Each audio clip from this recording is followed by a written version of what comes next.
bonjour à tous et bienvenue pour cette nouvelle session, 6e session et avant-dernière session du Forum des Aveugles en 2023. Hier, on a eu Guillaume Desjardins qui nous a parlé de son métier de réalisateur, d'auteur, producteur. Et aujourd'hui, je suis avec Skyern. Comment ça va ? Bah écoute, je suis un peu dégoûté d'une part parce que je me suis mal rasé tout à l'heure, donc là sur ma joue gauche. Et la deuxième, c'est que j'ai fait une petite connerie de dernière minute et du coup, il fallait que je redemande l'accès là sur Discord et je vois que t'as Ah mince, oui, vas-y. Attends, je t'invite, voilà. Voilà, hop là. Parce que j'avais essayé de mettre sur le téléphone pour voir un aperçu. Et en fait, ça n'a point marché. J'ai fait n'importe quoi. Bon, du coup, Skyern, on va revenir un peu sur tout ton parcours du début là aujourd'hui. Du coup, c'est quoi exactement ce que tu fais dans la vie, pour faire simple? Ce que je fais dans la vie, je prends l'apéro. Ouais. Non, en fait, je suis ingénieur du son / chef opérateur son parce que je différencie vraiment les deux entre le côté ingénieur du son de manière générale sur tout ce qui est, je sais pas, on va dire des concerts, du mixage, du studio, ce genre de choses, et le côté audiovisuel où là, je fais vraiment de la captation son, où je dirige plus ou moins des assistants son, où je fais la couleur du film, on va dire, et voilà. Et après, à côté de ça, je fais de la musique et je fais 2-3 petits trucs à droite à gauche. J'ai plein de hobbies. Ouais, tu fais beaucoup de choses en fait par rapport au son. Au final, c'est quoi aujourd'hui ce que tu fais le plus? Parce que tu fais du coup, tu travailles dans l'événementiel, tu travailles dans le cinéma, tu fais de la musique. C'est quoi ton métier majoritaire, on va dire? On va dire ce qui me fait vraiment gagner ma vie, c'est de bosser comme ingénieur du son, aussi bien en audiovisuel qu'en événementiel. Et après, les petits trucs à droite à gauche, ça va être ma chaîne YouTube, ça va être la musique, ça va être des autres prestats, comme par exemple de la captation vidéo, du montage. Je fais un peu tout, mais ce qui me fait vraiment gagner ma vie, c'est le son. Ok, bah écoute Skyern, on va revenir un peu du coup, comme je disais, sur tout ton parcours, du tout début. Et le tout début, c'est quand on découvre le milieu. Comment toi, ça t'est venu à l'esprit de faire la musique, de bosser dans le son? Alors en fait, je fais du son grâce à la musique. Et je fais de la musique parce que mon père faisait de la musique, du coup je l'entendais jouer quand j'étais gamin et je voulais reproduire ça, enfin je voulais en faire aussi. Donc je me suis plongé là-dedans et je séchais les cours pour répéter, je faisais des concerts un peu à droite à gauche et tout. Et au bout d'un moment, j'ai été confronté au problème de je veux faire que ça de ma vie. Je veux être musicien, je veux percer dans la musique. Spoiler, ça n'a pas marché. Et à l'école, je travaillais plus. Vraiment, j'avais demandé à redoubler ma 3e pour pouvoir faire que de la musique, justement, comme je connaissais le parcours scolaire. En fait, il faut savoir que j'étais un très bon élève, j'étais toujours dans les 5 premiers de la classe. Et donc quand je suis arrivé en 3e, je me suis permis de redoubler ma 3e pour faire que de la musique. Au final, je suis quand même passé en seconde. Je suis allé en seconde générale mesures physiques et informatique. Et là, ça a été un petit peu la bataille pour essayer d'arrêter l'école parce que la CPE voulait pas que j'arrête et du coup, en gros, je suis resté un trimestre au lycée et j'ai eu 90 absences non justifiées pour dire à quel point j'y allais pas. Je séchais quasiment tous les jours. Chose à ne pas faire. Et du coup, on a trouvé un deal avec la CPE, c'est que je reste scolarisé parce qu'on sait jamais si l'année d'après je voulais reprendre les études ou n'importe quoi. Donc je reste scolarisé, mais je vais faire un stage dans quelque chose qui me plaît. Sauf que moi, ce qui me plaisait, c'était que la musique. Ouais. Et je pouvais pas faire un stage dans la musique. Genre, tu peux pas aller voir, je sais pas, les salles de concert, leur dire salut les gars, je fais un stage dans la musique, est-ce que je peux jouer en concert là et devenir riche et célèbre? Ils vont me dire non. Du coup, je savais pas quoi faire. Ma mère avait un contact à la régie son et lumière de ma ville. Donc on m'a envoyé bosser comme régisseur son et lumière là à Rosny-sous-Bois. Et du coup, j'ai appris le son et la lumière en même temps. Et ça devait être un stage de 6 mois à peu près. Et ça m'intéressait pas. Du coup, j'ai abandonné au bout de 3 semaines. Et en fait, maintenant, je me retrouve à bosser dans le son parce que petit à petit, j'ai eu besoin de mes connaissances en son dans la vie, comme par exemple pour faire des concerts, pour des marchés, il fallait que j'ai des démos, des maquettes. Et les studios d'enregistrement coûtaient beaucoup trop cher. Du coup, bah, je me suis servi de mes connaissances en son pour m'enregistrer. C'était pas parfait, c'était loin d'être parfait. Mais ça m'a permis de m'enregistrer, de m'autoproduire et de pouvoir faire des concerts, des marchés à droite à gauche, trouver un label, commencer à vivre de la musique. Et après, petit à petit, bah, la musique, j'en survivais. Parce que c'est un milieu qui est saturé, qui est extrêmement compliqué. Et à ce moment-là, il fallait que je me trouve un petit boulot. Donc j'ai enchaîné les petits boulots, j'ai fait tout et n'importe quoi. Et après, J'ai des potes qui avaient besoin d'un ingé son sur leur concert, j'ai des potes qui avaient besoin d'un ingé son pour les enregistrer, j'ai des potes qui se lançaient dans leur premier court-métrage, donc ils avaient besoin de quelqu'un pour percher et faire de la prise de son dessus. J'avais pas de matériel, mais du coup, eux, ils avaient du matos à disposition et je venais en tant que technicien avec le matos qui était sur place. Ils me rémunéraient vite fait, ils me donnaient un petit billet au black et au fur et à mesure, je me suis constitué un petit capital, on va dire. J'ai investi dans du matériel et je me suis retrouvé à être ingénieur du son à temps plein, parce que j'ai créé mon auto-entreprise après en 2018 et la suite, on va la savoir dans pas trop longtemps. Dans pas trop longtemps, oui, exactement. Pour revenir justement sur ce stage, ce qui est intéressant, c'est que du coup, ce stage, tu l'as fait un peu dans le domaine que tu bosses aujourd'hui, dans la régie son et lumière, et t'as pas du tout aimé. Du coup, c'est quoi la différence entre ce que tu as fait à ce stage-là et ce que tu fais aujourd'hui? Qu'est-ce que t'aimais pas en fait à l'époque? En fait, ce que je dirais que j'aimais pas, c'est le fait que quand t'es plus jeune, tu sais pas vraiment ce que tu veux faire de ta vie et ça m'intéressait pas. C'est-à-dire que aller sonoriser des artistes, ouais, ça va, c'est cool. Mais aller sonoriser les vœux du maire, c'est autre chose, tu vois. Ouais. Et genre, être là dans une salle de conférence, à attendre toute la journée, enfin toute la journée. C'est faux parce que quand c'est corporate, on fait très peu d'heures. Mais à attendre 2-3 heures qu'un discours ennuyeux se passe et que après tu dois remballer le matos, tout ramener au local, sachant que le local il était à 2 km et que j'avais pas de voiture quand j'étais ado. Du coup, soit je devais y aller à pied sous la pluie parce que j'habite un endroit où il pleut tout le temps, soit je devais compter sur ma voisine et donc sur ses horaires de boulot pour qu'elle passe devant chez moi, qu'elle m'emmène là-bas. Et je me débrouille après pour rentrer. Donc c'était un petit peu galère et ça me plaisait pas trop ce monde du travail où tu avais toujours les mêmes horaires et tout parce que c'était quand même dans une boîte, je crois qu'on faisait 9h 17h ou un truc comme ça, c'était quelque chose d'assez carré. Ouais. Alors que maintenant je suis sur des projets où les horaires c'est n'importe quoi, je peux aussi bien bosser de matin que de nuit, que le soir, que n'importe quoi, enchaîner les projets genre 2 mois sans pause ou je fais un jour et j'ai 2 semaines de pause. Et ouais, ce qui me plaisait pas, c'était peut-être le côté horaire de bureau, tu vois. Il y avait ça et le fait que je débutais là-dedans, j'avais zéro connaissance et du coup je me chargeais juste de faire ce que mes collègues me disaient de faire. Et je prenais pas les décisions moi. Voilà. Donc du coup, tu sors de ce stage. C'est là où du coup, si tu arrêtes le lycée, tu arrêtes complètement les études. Et du coup, à partir de là, tu te disais que tu n'aimais pas le son, tu n'aimais que la musique au final. C'est ça, t'aimais pas vraiment faire bosser vraiment en exploitation. Donc, quand t'es sorti de ce stage, que t'es sorti de ce lycée, qu'est-ce que t'as fait? Du coup, t'as continué la musique et petit à petit, t'es revenu justement sur ce... Alors ouais, j'ai toujours continué la musique et je suis revenu là-dessus petit à petit, comme je t'ai dit, parce que j'ai des potes qui avaient besoin d'un ingé son et au final, je me suis trouvé dans une situation où ça me plaisait d'avoir un train de vie variable où j'avais pas toujours les mêmes horaires, où j'étais pas toujours dans les mêmes lieux. Donc maintenant que j'ai la voiture depuis 12 ans, ça fait que j'ai pas à me taper les embouteillages tous les matins à la même heure, tous les soirs à la même heure. C'est hyper variable. Donc ça, c'est déjà un poids en moins. Et je me retrouvais dans des situations où chaque projet était différent. C'est pas comme si j'étais toute la journée derrière mon bureau, sur mon ordinateur à remplir des dossiers chiants toute la journée. Là non, c'était vraiment un jour je faisais du concert, un jour je faisais du court-métrage, un jour je faisais je sais pas, de la caméra cachée ou n'importe quoi. Et du coup, c'est un train de vie qui me correspond plus. Ouais. Et donc après, tu as eu toute cette période-là, d'ailleurs, ce qui est une période assez longue, où justement après cette expérience-là de stage, tu as fait beaucoup de petits boulots, rien à voir avec l'audiovisuel, justement. C'est quoi? C'est que tu te cherchais, en fait? Je cherchais surtout un moyen de me faire de l'argent pour survivre, parce que la musique, ça payait pas si bien que ça. Et le fait que j'ai enchaîné les petits boulots, c'est plus dû à mes problèmes de santé, parce que j'ai un handicap. Dont on a mis un nom dessus que très tard, genre en 2018 ou 2019. Mais à l'époque, je savais que j'avais des problèmes de santé, mais je ne savais pas ce que j'avais. Et il s'avère que j'ai une fibromyalgie, c'est-à-dire des douleurs partout dans le corps, tout le temps, qui peuvent durer des mois, voire des années. Et ça me faisait arrêter presque tous les petits boulots que je faisais, parce que non seulement c'était des travails qui ne me plaisaient pas, donc j'avais zéro motivation à y aller, mais en plus ça me bousillait la santé. Alors que maintenant, je fais un boulot qui me plaît, même si je me bousille la santé. Ce qui fait que la motivation, elle est différente. Donc j'étais sur un truc où, par exemple, j'étais vendeur de beignets ambulant sur la plage.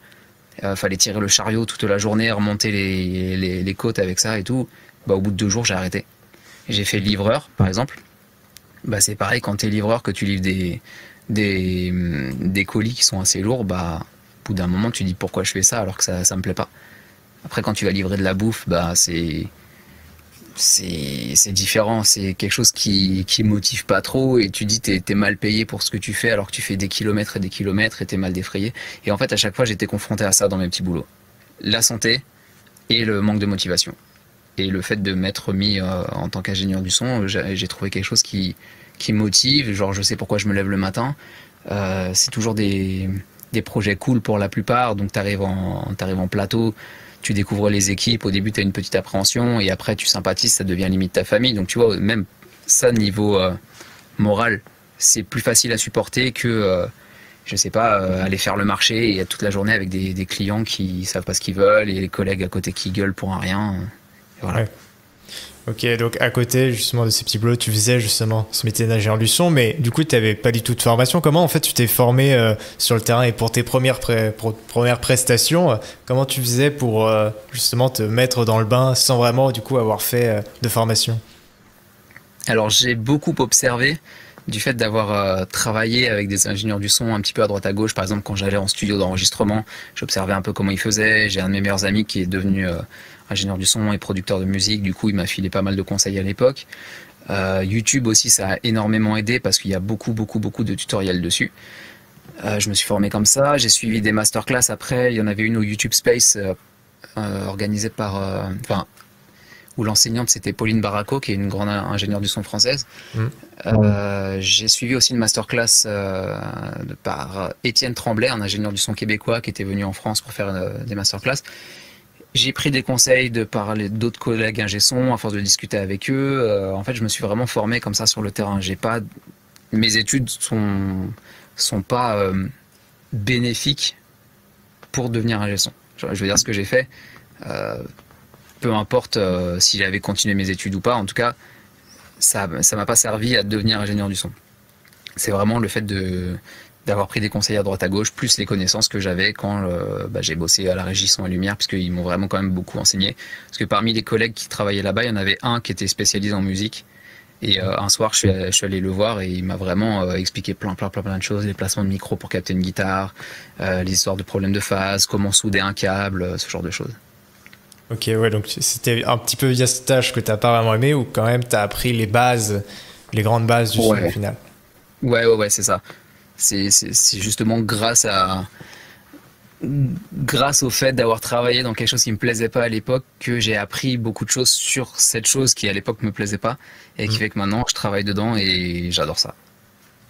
Et comment t'as fait pour en fait trouver tes premiers clients, entre guillemets, tes premières prestations au début quand t'avais ces petits boulots à côté? Comment tu faisais pour te démarcher, pour te vendre, pour faire du boulot? Alors pour ça, il y a eu deux choses. La première, c'est le démarchage sur les sites spécialisés là-dedans, donc tout ce qui est cinéaste, Malte, je me propose, et il y en avait deux ou trois autres dont j'ai oublié les noms. En gros, tu as des sites d'annonces ou alors tu as des sites réservés à l'auto-entreprise où tu mets ton secteur et ton tarif, les projets que tu as fait, et après les clients peuvent venir vers toi quand ils cherchent par exemple un ingé son ou n'importe quoi d'autre. Ça, c'est la première chose, la première étape. La deuxième, c'est le piston, le bouche à oreille.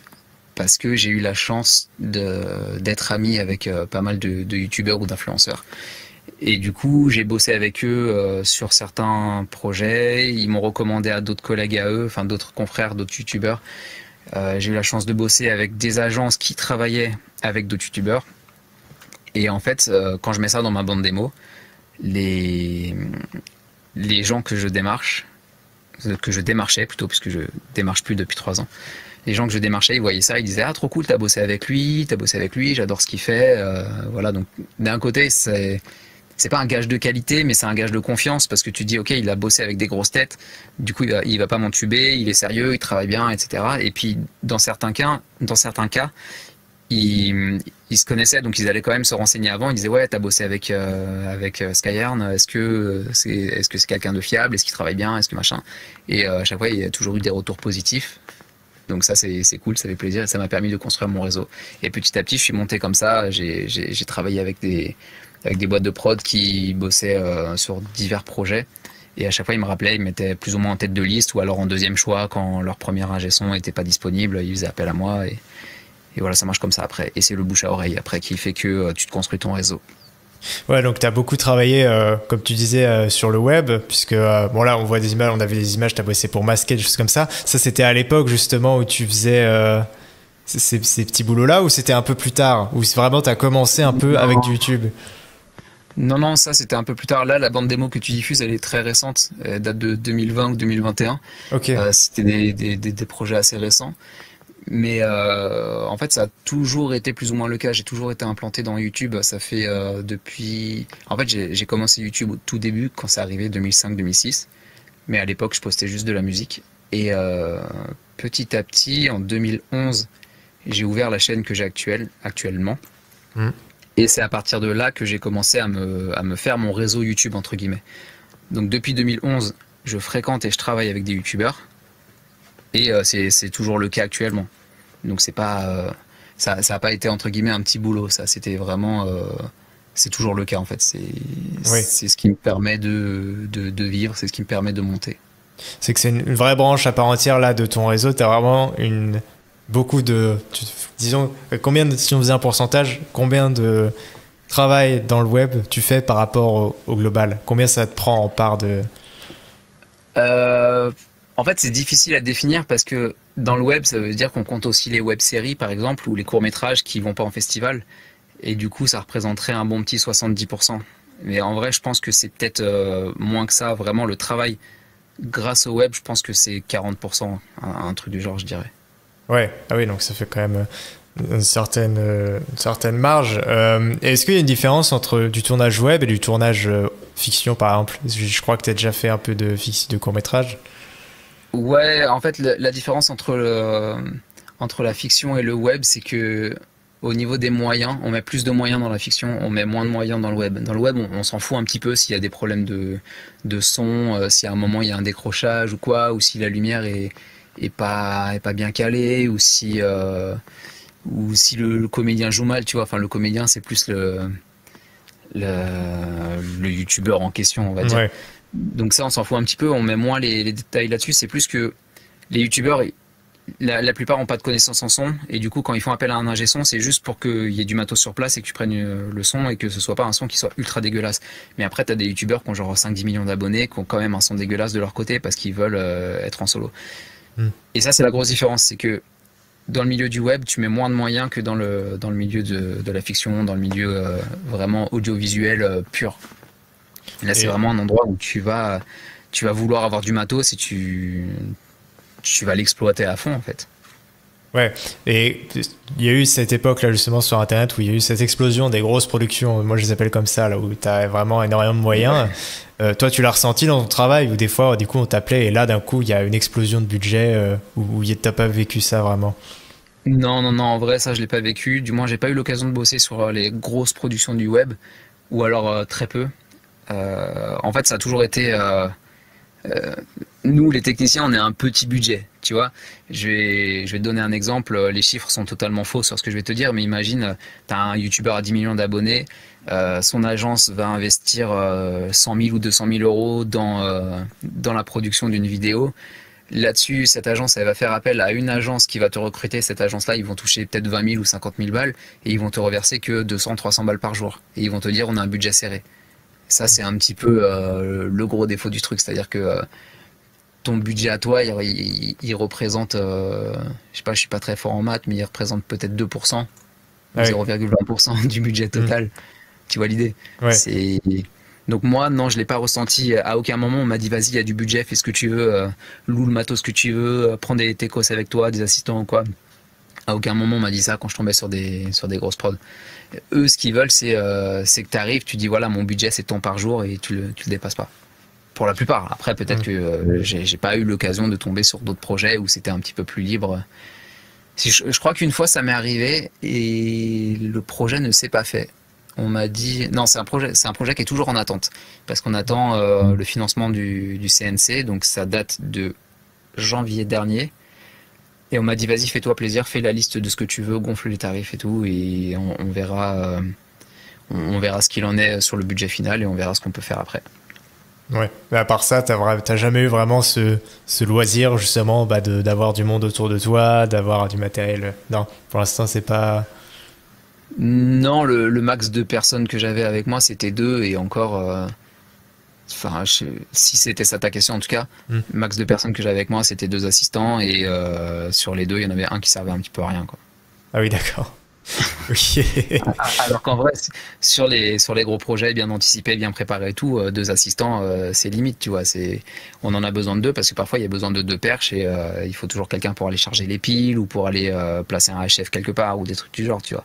Mais c'est juste que c'est un projet qui se prépare à l'avance et bah après il faut aussi voir en fonction des disponibilités de tes collègues, de tes confrères. Et le problème quand tu es ingé son, c'est que tu as peu de chances de rencontrer d'autres ingé sons puisque c'est toi l'ingénieur du son quand tu arrives sur un plateau. Donc Oui, voilà. c'est clair. Du coup, on a parlé un peu d'assistant, tout ça. Toi, quand t'es arrivé, quand t'as commencé assistant ou t'étais direct ingénieur du son? J'ai commencé, j'étais perchiste, mais en solo. C'est-à-dire que de base, j'ai un problème avec l'autorité, j'ai un problème avec la hiérarchie. Du coup, j'étais pas trop pour me faire diriger. Donc, et puis aussi, j'étais sur des petits projets sur lesquels les gens avaient pas trop de budget. Et du coup, ils voulaient pas payer pour deux personnes non plus. Donc, quand j'ai commencé, j'étais vraiment moi avec mon enregistreur, ma perche, mon casque, mon micro et basta. Et je m'occupais donc de faire la perche, de faire la prise de son. Et tu peux pas travailler comme ça parce que tu peux pas être concentré sur ta prise de son. Tu peux pas avoir les yeux sur le vumètre. Tu peux pas, s'il y a un problème avec un chef, tu peux pas l'entendre directement. Enfin, tu peux pas quand t'as 4 micro-cravates qui sont installées. S'il y a un décrochage, si t'as les yeux sur le vumètre, tu vois instantanément c'est lequel qui a merdé. Et si t'es en train de percher à ce moment-là, bah tu peux pas voir lequel a merdé, et du coup après bah tu perds du temps à réécouter la prise ou à dire on la refait parce qu'il y a eu un problème, alors que ça se trouve le problème il est apparu à un moment où ça parlait pas, enfin que c'était pas ce comédien là qui parlait, et du coup que c'est pas grave parce que tu peux le couper en post-prod, tandis que si ça arrive sur une réplique tu peux pas le couper. Et donc ça c'est la raison pour laquelle c'est important d'avoir des assistants. Et donc ouais, j'ai commencé comme ça, et après très vite à cause de mes problèmes de santé, je me suis dit je peux pas continuer à percher, je peux pas rester toute la journée debout, les bras tendus en l'air avec une perche parce que ça me fait beaucoup trop mal au dos et je vais pas tenir comme ça. Et donc je me suis dit vas-y, je deviens chef opérateur son, c'est-à-dire que c'est moi qui vais prendre en charge la prise de son, c'est moi qui vais faire le rapport son, c'est moi qui vais dire ce que je veux en termes de son, en termes de micro, en termes de coloration, c'est moi qui vais diriger. Et du coup je prends quelqu'un avec moi. Et j'ai eu la chance d'être sur un tournage où on m'avait autorisé à prendre un assistant son. Et sur ce tournage-là, j'ai rencontré deux assistants son, et il y en a une des deux qui débutait tout juste dans l'audiovisuel. Et du coup, je l'ai prise sous mon aile et on a commencé à bosser ensemble. On a travaillé ensemble pendant 3 ans. Ah oui. Et du coup, on a vraiment commencé comment dire, à se démarquer comme ça parce que bah, on n'avait pas besoin que les équipes, enfin que la production cherche un assistant pour moi. J'arrivais, je disais voilà, il y a moi, j'ai mon matériel que j'apporte, j'ai un assistant ou une assistante que je connais avec qui je travaille, qui est déjà formé, qui a du matériel aussi, on met tout ça en commun et ça vous coûtera tant. Et ils n'ont pas besoin de faire deux virements au moment de nous payer, ils me virent à moi et je redistribue. Et voilà, donc ça c'était vraiment quelque chose de plus pratique à travailler, on va dire. Ouais, et c'est important dans le milieu d'avoir justement son binôme ingénieur du son assistant ou c'est pas forcément un truc obligatoire. C'est important. Moi, je te dirais que c'est obligatoire. Maintenant, quand les prods te disent on n'a pas de budget ou on veut être en équipe réduite, surtout depuis l'arrivée du Covid, tu vois, dès qu'il y a eu la pandémie, ils se sont dit bon bah on veut une personne au son et pas deux. Et du coup, depuis le Covid, c'est un peu compliqué de leur faire entendre qu'il faut au minimum 2 personnes. Pour les raisons que j'ai dit tout à l'heure, tu vois, il faut qu'il y ait une personne qui perche et comme ça, moi, je peux me concentrer sur la prise de son, je peux faire le rapport son, je peux installer les micro-cravates pendant que cette personne installe d'autres micro-cravates et on avance beaucoup plus vite comme ça. Et c'est vraiment efficace de travailler à 2 ou à 3. Maintenant, c'est pas obligatoire. Tu peux te débrouiller tout seul. Mais c'est pas l'idéal. un gain de temps d'être à 2. Ouais, voilà, c'est pas l'idéal. C'est un gain de temps d'être à 2, c'est un gain de moyens aussi parce que si la personne a du matériel et toi aussi, bah ça fait 2 fois plus de moyens. Tu vois, on s'est retrouvé par exemple sur une émission à un moment où c'était une chasse au trésor dans Paris et il fallait qu'on sonorise 3 ou 4 équipes. Et dans ce cas-là, bah, tu dis, ouais, c'est super, un ingé son, c'est bien, mais moi, je peux sonoriser qu'une équipe, je peux pas faire les deux ou trois autres. Donc là, tu avais 3 ingé sons qui étaient sur place, chacun avec son équipe, et chacun avec son assistant si possible. Comme ça, tu avances beaucoup plus vite et c'est plus simple, quoi. Ouais. T'as parlé que c'est ton propre matériel que tu utilises, c'est jamais du matériel parce que faut avoir son propre matériel en tant qu'ingénieur du son ou tu peux le louer ou des choses comme ça. Alors c'est mieux de l'avoir, comme ça tu pars sur du matos que tu connais, que tu maîtrises, parce que toi ton matériel tu le connais, tu l'entretiens. Alors que si tu prends de la loc, ça se trouve tu vas avoir un problème dessus et tu vas pas pouvoir régler les problèmes tout de suite. Tu vas devoir appeler la boîte de prod, enfin appeler la boîte de loc et leur dire voilà j'ai un problème avec ça, il faut le remplacer. Et parfois ils sont pas disponibles tout de suite pour le remplacer, surtout quand ton tournage il est à 500 km de la boîte de loc. Donc c'est mieux d'avoir ton matériel. C'est mieux aussi au niveau du budget, du défraiement, parce que du coup parfois tu tombes sur des gens qui veulent payer juste le technicien et pas payer le matériel. Et dans ce cas-là, tu leur fais un petit devis, tu leur dis voilà tout ce que j'ai, si vous le louez, ça vous coûtera 3 fois plus cher. Dans ce cas-là, ça permet de renégocier le tarif à la hausse. C'est bien dans le sens où bah, c'est un atout. Par contre, c'est un investissement énorme. Ouais. Et le jour où il y a de la casse, bah, tu dois le racheter, quoi. Tu dois le racheter, tu dois le réparer ou tu dois l'entretenir. Et je voulais dire un autre truc aussi, je sais plus du tout. Par rapport au matériel, à l'investissement. Ouais, non, c'était avant ça. C'était par rapport à ta question. En fait, j'avais 2 points qui m'étaient venus en tête, dont celui que j'ai dit. Ah, on a perdu ta cam. Ah, attends, j'ai changé la batterie. Normalement, on n'est pas censé la... Appuie sur la touche pour préparer le son. Ouais, là, c'est revenu, voilà. Bon, c'est revenu. On avait fait les tests alors, elle n'était pas censée se mettre en veille, ouais. Bon, c'est pas grave, mais du coup, oui, ma question d'avant, c'était par rapport, au fait, est-ce que c'était important d'avoir ce couple assistant, opérateur son? Je sais pas si c'était par rapport à ça que tu voulais rebondir. Non, c'était vraiment une question par rapport au matériel, si c'était bien de le louer ou pas. Ouais. Et non, j'arrive pas à me rappeler. Mais ouais, en tout cas, tout ça pour dire que c'est important d'avoir son matériel, quoi. C'est vraiment un plus et comme je disais, c'est du matériel que tu connais, donc t'as pas à te refaire la main sur autre chose quand tu arrives en presta. Et ça m'est arrivé il y a pas longtemps d'arriver sur une presta, c'était un live Twitch, un très gros truc, un match de basket, et on m'a dit voilà, comme matos, il y a ça, il y a une X32 qui est sur place. En gros, c'est une console de mixage numérique qui est vraiment géniale, c'est une de mes consoles préférées. C'est pas une console que je maîtrise parce que j'ai rarement l'occasion de mettre les mains dedans, et là c'était la version compacte et du coup il y avait des choses dessus qui manquaient, qui ont été supprimées, et je me suis retrouvé dessus à galérer pendant 1 heure à chercher à faire mon envoi dans un bus parce qu'il manquait la tranche de paramétrage des bus. Et du coup j'ai galéré à trouver ça, et au final j'ai dû improviser et changer de manière de bosser pour ça, parce que on avait perdu 1 heure à cause de ça. Ouais. Et à titre comparatif, en ce moment, je bosse sur un tournage 1 fois par mois à la SACD. Un projet qui est vachement cool, mais comme ils n'ont pas trop de budget, le deal qu'on a trouvé, c'est que je viens sans mon matériel, je viens main dans les poches, et j'utilise le matériel qui est là-bas sur place, directement.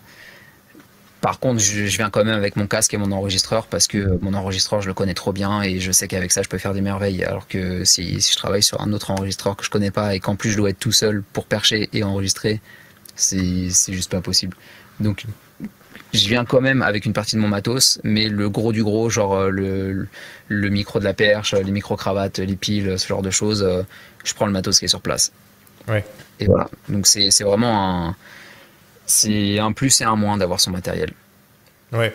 Oui, parce que t'as des frais aussi par rapport à ce matériel. C'est si ça casse ou tout ça, ça peut coûter cher, j'imagine.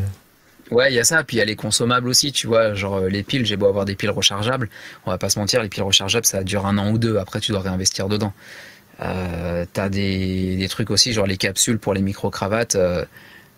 Plus tu vas les utiliser sur des comédiens qui vont être un petit peu violents, moins ils vont durer, tu vois. Genre s'il y a des scènes d'action et que t'es pas au courant et que ça s'improvise comme ça pendant que le comédien est équipé, tu pries pour qu'il casse pas ta capsule.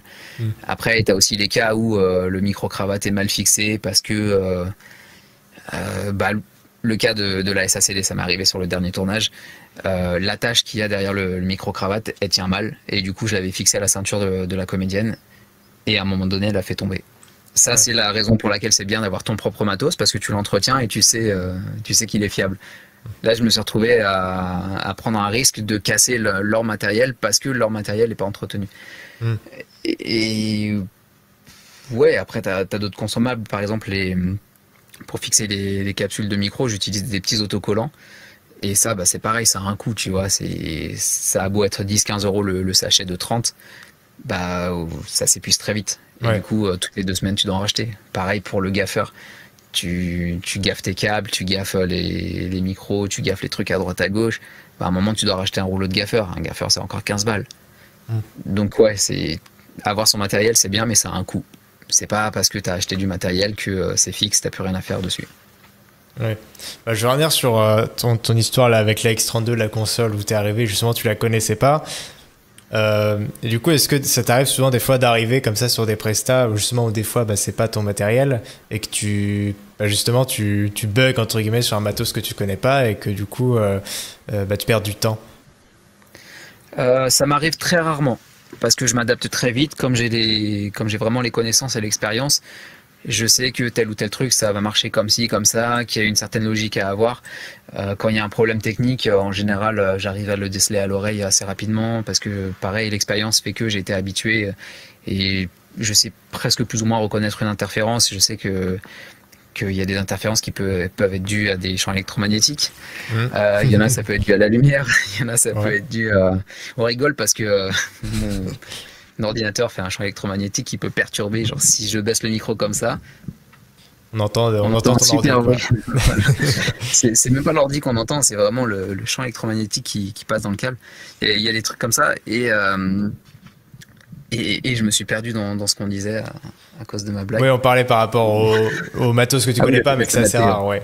Mmh. Ouais, voilà. Et du coup, ouais, c'est assez rare que je tombe sur du matériel où il me faut un grand temps pour m'adapter. Souvent, j'y vais un petit peu avec une appréhension. Je me dis, ouais, je sais pas trop comment je vais faire parce que voilà, je le connais pas. Donc, ce que je fais, c'est que je vais sur Internet, je télécharge la doc et je la relis 2-3 fois. Ouais. Ou alors, je me mate un max de vidéos qui parlent de cette console ou du micro que je vais utiliser pour être sûr que je connaisse sa réponse en fréquence par cœur ou ce genre de choses. C'est rare que je tombe en galère juste parce que c'est du matos sur lequel j'ai pas bossé. Même un enregistreur, je vais très vite avoir les mains dedans. C'est comme un cadreur, bah, ce qu'expliquait Mathieu Missiraka l'autre fois. Tu prends une caméra, bah en fait une caméra c'est une caméra. Tu rentres dans le menu, tout est fait pour que normalement tu arrives à t'adapter très vite et que ce soit intuitif. Comme il Ouais. parlait des Harry, moi je sais que j'ai déjà tourné avec une Harry parce que je fais pas que du son. Et bah ouais, mettre les mains dans une Harry, c'est hyper intuitif. Bah avec le son, c'est pareil dans les enregistreurs. La plupart des enregistreurs, c'est assez intuitif. Et après, chaque constructeur a ses petits plus qu'il rajoute dedans. Et ça, faut vraiment le connaître pour pouvoir s'en sortir. Ou alors tu Ok. vas chercher sur Internet. Oui, sinon oui, t'apprends en fait par toi-même. Ok. Et donc, pour revenir justement aux prestations, tout ça où t'arrives justement, bah, des fois un peu, bon, tu m'as dit rarement, mais un peu au diplôme comme ça, est-ce que t'as pas un peu le syndrome de l'imposteur, si on peut dire ça, où t'arrives un peu en marchant sur des œufs? Complètement. Tu dis quand t'es là, t'arrives sur une presta, t'es payé quand même assez cher ou relativement cher. Tu dis ok, je suis incapable de m'adapter à cette console ou à cet enregistreur ou peu importe. Et là ouais, t'as le gros syndrome de l'imposteur parce que tu te dis bah c'est quand même mon métier. Alors qu'en fait tu peux pas tout connaître, tu peux pas tout connaître à 100%, c'est impossible. C'est un métier qui évolue énormément où t'as jamais fini d'apprendre. J'ai connu des ingé sons qui ont 40 ans de carrière, ils sont encore en train d'apprendre. Et je me retrouve dans des trucs où tu as certaines configurations qui sont quand même assez balèzes. Il y en a, pour certaines, c'est intuitif, et pour d'autres, ça l'est pas, et il te faut des heures de formation dessus. Et là, ouais, t'arrives en presta et tu dis, bon, bah, comment je vais faire? J'ai que 2 heures devant moi pour tout installer, tout checker et que ça marche. Mm. Et ça doit jouer à telle heure, et si ça marche pas, c'est ma faute, quoi. Oui. Et en fait, je me dis que bah, même si j'avais fait des études là-dedans, on m'aurait pas forcément formé sur cet appareil-là en particulier et je me serais retrouvé à galérer. Tu vois, genre la Presta là, avec la X32, j'en ai fait plusieurs avec des X32. Et souvent, ce que je demande, c'est de venir au moins 1 ou 2 heures avant que je puisse mettre les mains dedans et me rafraîchir la mémoire. Parce que ça a beau être une console qui est géniale, que je commence à connaître, elle a une infinité de possibilités. Et en fait, je connais peut-être que 10% peut-être moins, même 5% de ses capacités. Et pourtant, 5% pour moi, ça représente, comment dire, comparé à quelqu'un qui y connaît rien, qui va mettre les mains dessus pour la première fois, qui est peut-être même pas un G-son, mais 5%, ça représente à lui 0,00001%, tu vois. Ouais. Donc ça reste quand même, ça reste quand même assez énorme. Et du fait que tu as de l'expérience et que tu es formé là-dedans, bah, il y a des choses qui te paraissent quand même plus intuitives que d'autres. Donc tu as moins ce syndrome de l'imposteur quand tu arrives à t'en sortir et que ça marche. Ouais. Mais quand tu vois que tu as galéré 1 heure dessus, tu dis ok, bah peut-être que si moi j'ai galéré 1 heure dessus, peut-être que d'autres ils vont aussi galérer 1 heure, ou peut-être moins, ou peut-être plus. Et voilà quoi. Ouais, donc en fait, on a parlé un peu rapidement des écoles. Donc ce qui est très important, en fait, le diplôme ne t'enlève pas le syndrome de l'imposteur, c'est ton expérience en fait qui prouve ce que tu sais faire. C'est ça, c'est l'expérience. En fait, je vais faire un comparatif, une analogie, je crois qu'on dit ça comme ça. Prends quelqu'un qui a le permis de conduire. Ça fait 20 ans qu'il a le permis de conduire. Ça veut pas forcément dire qu'il sait conduire ou qu'il sait conduire toutes les voitures. Et prends un petit jeune comme ça qui est passionné d'automobile, qui a pas les moyens de se payer son permis, mais qui conduit sans permis depuis 2 ou 3 ans. Si ça se trouve, ce mec-là, il va conduire mieux que toi, alors que toi, tu as 20 ans de permis derrière. Bah là, c'est pareil en fait avec le fait de faire des écoles et d'avoir le syndrome de l'imposteur. Tu vois, t'as beau sortir d'école, tu connais pas toutes les consoles, tu connais pas tous les enregistreurs, tu connais pas tous les micros, il y en a une infinité. Il y a des trucs qui reviennent régulièrement parce que, on va dire, c'est un petit peu les best-sellers, c'est un peu les must-have, tu vois, c'est un peu le matos qu'il faut avoir ou qu'il faut avoir touché au moins une fois dans sa vie. Mais après, il y a aussi les moyens de l'avoir, il y a aussi l'occasion de mettre les mains dedans. Et ça, c'est pas donné à tout le monde non plus. C'est pas parce que tu sors d'une école que tout de suite, tu vas toucher à toutes les consoles qui existent ou bosser avec tous les grands micros qui existent.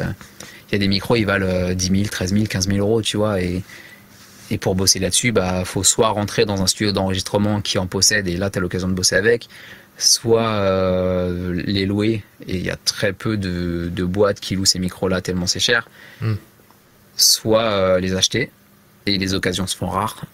Ouais. Et du coup, ça a un coût aussi, parce que si tu as 10 000 euros à mettre dans un micro, bah, faut le connaître, le micro. Faut être sûr de ton achat, tu vois. C'est clair. Ouais, carrément. Donc, ouais, l'école n'a pas vraiment. Enfin, oui, il n'y a pas vraiment au final d'intérêt. Tu peux apprendre tout ton métier juste en faisant, en étant autodidacte et en apprenant sur le tas. C'est quelque chose qui est possible. Ouais. C'est quelque chose qui est possible.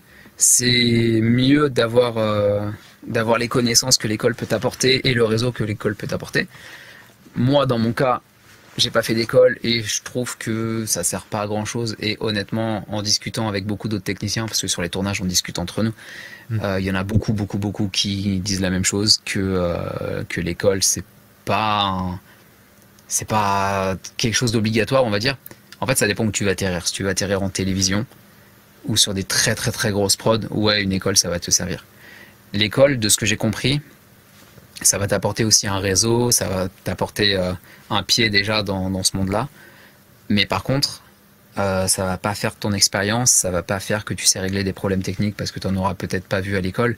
Après, j'affirme rien, tu vois, j'ai pas fait d'école, donc je peux pas dire comment ça se passe. Je me base que sur ce que j'ai entendu à droite à gauche des gens qui sont sortis d'école et des gens qui ont eu des contacts dans les écoles. Mais venir dans le son en autodidacte, pour moi, c'est la meilleure chose à faire parce que tu vas avoir tout ce plaisir d'apprendre, de découvrir. Tu vas avoir des galères, forcément. Tu vas prendre des conseils d'autres gens à droite à gauche et tu découvres en fait toute ta vie. Alors que si tu es en école, j'imagine que tu as un max d'informations à emmagasiner en 2 ou 3 ans et qu'après tu sors de là et bah faut te tenir à ça, tu vois, parce que si tu arrives sur un plateau de tournage et que tu te rates alors que tu sors d'une école, tu vas un petit peu avoir la honte. Alors que si tu te rates, que tu n'as pas fait d'école, tu dis bon, bah c'est pas grave, j'ai pas fait d'école, au moins j'apprends. Et une école, ça coûte cher, ça coûte très cher. C'est un gros investissement et je pense pas que, encore une fois, c'est mon avis perso, hein, mais je pense pas que ce soit nécessaire. Par contre, tu as beaucoup de choses à apprendre en son, toute la partie théorique, physique et mathématique. Donc ça, c'est des cours qu'il faut quand même suivre si tu es dans une école générale ou n'importe quoi. Suis bien tes cours de maths, suis bien tes cours de physique parce que en son, t'en as besoin. Et même moi, au départ, je pensais pas, tu vois, je séchais tout le temps les cours, je séchais l'école. Et quand je me suis retrouvé à bosser dans le son, j'ai découvert les problèmes de phase, j'ai découvert les timings qu'il y a entre deux micros quand tu fais une capta à deux micros et du coup le temps, enfin ton onde sonore arrive à deux timings différents dans tes micros et du coup ça crée des problèmes.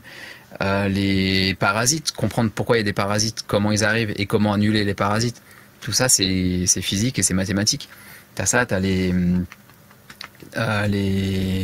angles de captation, parce que ton micro, si c'est un cardioïde, un hypercardioïde, si c'est un omnidirectionnel ou quoi, l'angle de captation va pas être la même. Donc connaître les degrés, ça peut être pratique. Tu vois, je sais que quand je fais ça avec mes doigts, ça fait 35 degrés et c'est l'angle de captation d'un micro d'un supercardioïde, quoi. Donc c'est des petits trucs comme ça que t'apprends peut-être pas à l'école. Ouais. Donc il y a quand même cette théorie, la théorie du coup, qui est quelque chose d'important à connaître dans le son, ouais. C'est le plus important. Je sais qu'il y a beaucoup de cours de théorie dans les écoles, et ça c'est vraiment cool. Donc pour ça, une école c'est utile. Après, moi, ce que je leur reproche, et encore une fois, c'est de ce que j'ai entendu puisque j'ai pas fait d'école, c'est qu'il n'y a pas assez de cas pratiques où tu es confronté à des gros problèmes techniques. Ou des méthodes de travail où tu dois être efficace du premier coup, où tu dois être hyper réactif et savoir quel matos tu vas utiliser à tel ou tel moment parce que les conditions font que t'as pas le choix. Genre si tu tournes en extérieur, c'est pas le même matériel que si tu tournes en intérieur. Et pourtant, dans les deux cas, tu as besoin d'un micro. Mais quel micro? Et quoi mettre sur le micro quand il y a du vent? Et quel câble utiliser si ton câble il va toucher la lumière? Comment tu peux faire en sorte de ne plus avoir les buzz liés à la lumière ou des trucs du genre, tu vois, tout ça, je suis pas sûr qu'on l'apprenne en école. Mais encore une fois, je le sais pas. Je sais pas parce que j'ai pas fait l'école. Donc j'aimerais bien que quelqu'un qui sort d'une école me dise si oui ou non ils ont vu ça ou ils ont vu ça. Et voilà. Justement, on va revenir un peu à tes débuts. Quand tu as arrêté le lycée et que tu as commencé justement à bosser en autodidacte dessus, est-ce que tu avais eu cette réflexion de est-ce qu'il faudrait que j'aille quand même faire 1 an, 2 ans de formation en école ou c'était pas quelque chose que tu avais en tête? Non, c'était pas du tout quelque chose que j'avais en tête puisque quand j'ai arrêté l'école, j'avais 16 ans. Et je me suis mis à vraiment bosser dans le son quand j'avais 10 ans après, quoi, 26, 27 ans. Du coup, quand j'ai arrêté l'école, pour moi, c'était vraiment que la musique. Il y avait pas, je me posais pas la question de me dire est-ce que je vais faire une école de son ou pas. Et après, quand je me suis lancé dans le son, j'ai 2 potes qui étaient déjà eux en école de son et qui m'ont dit ça m'a rien apporté.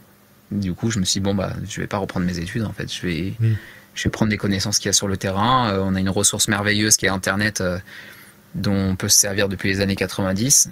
Et du coup, pourquoi j'irai à l'école alors que tout est là en libre accès. Et paradoxalement, en école, il y a des choses qu'on t'apprend qui sont pas forcément enseignées sur Internet parce qu'il y a quand même des choses qui sont assez privées.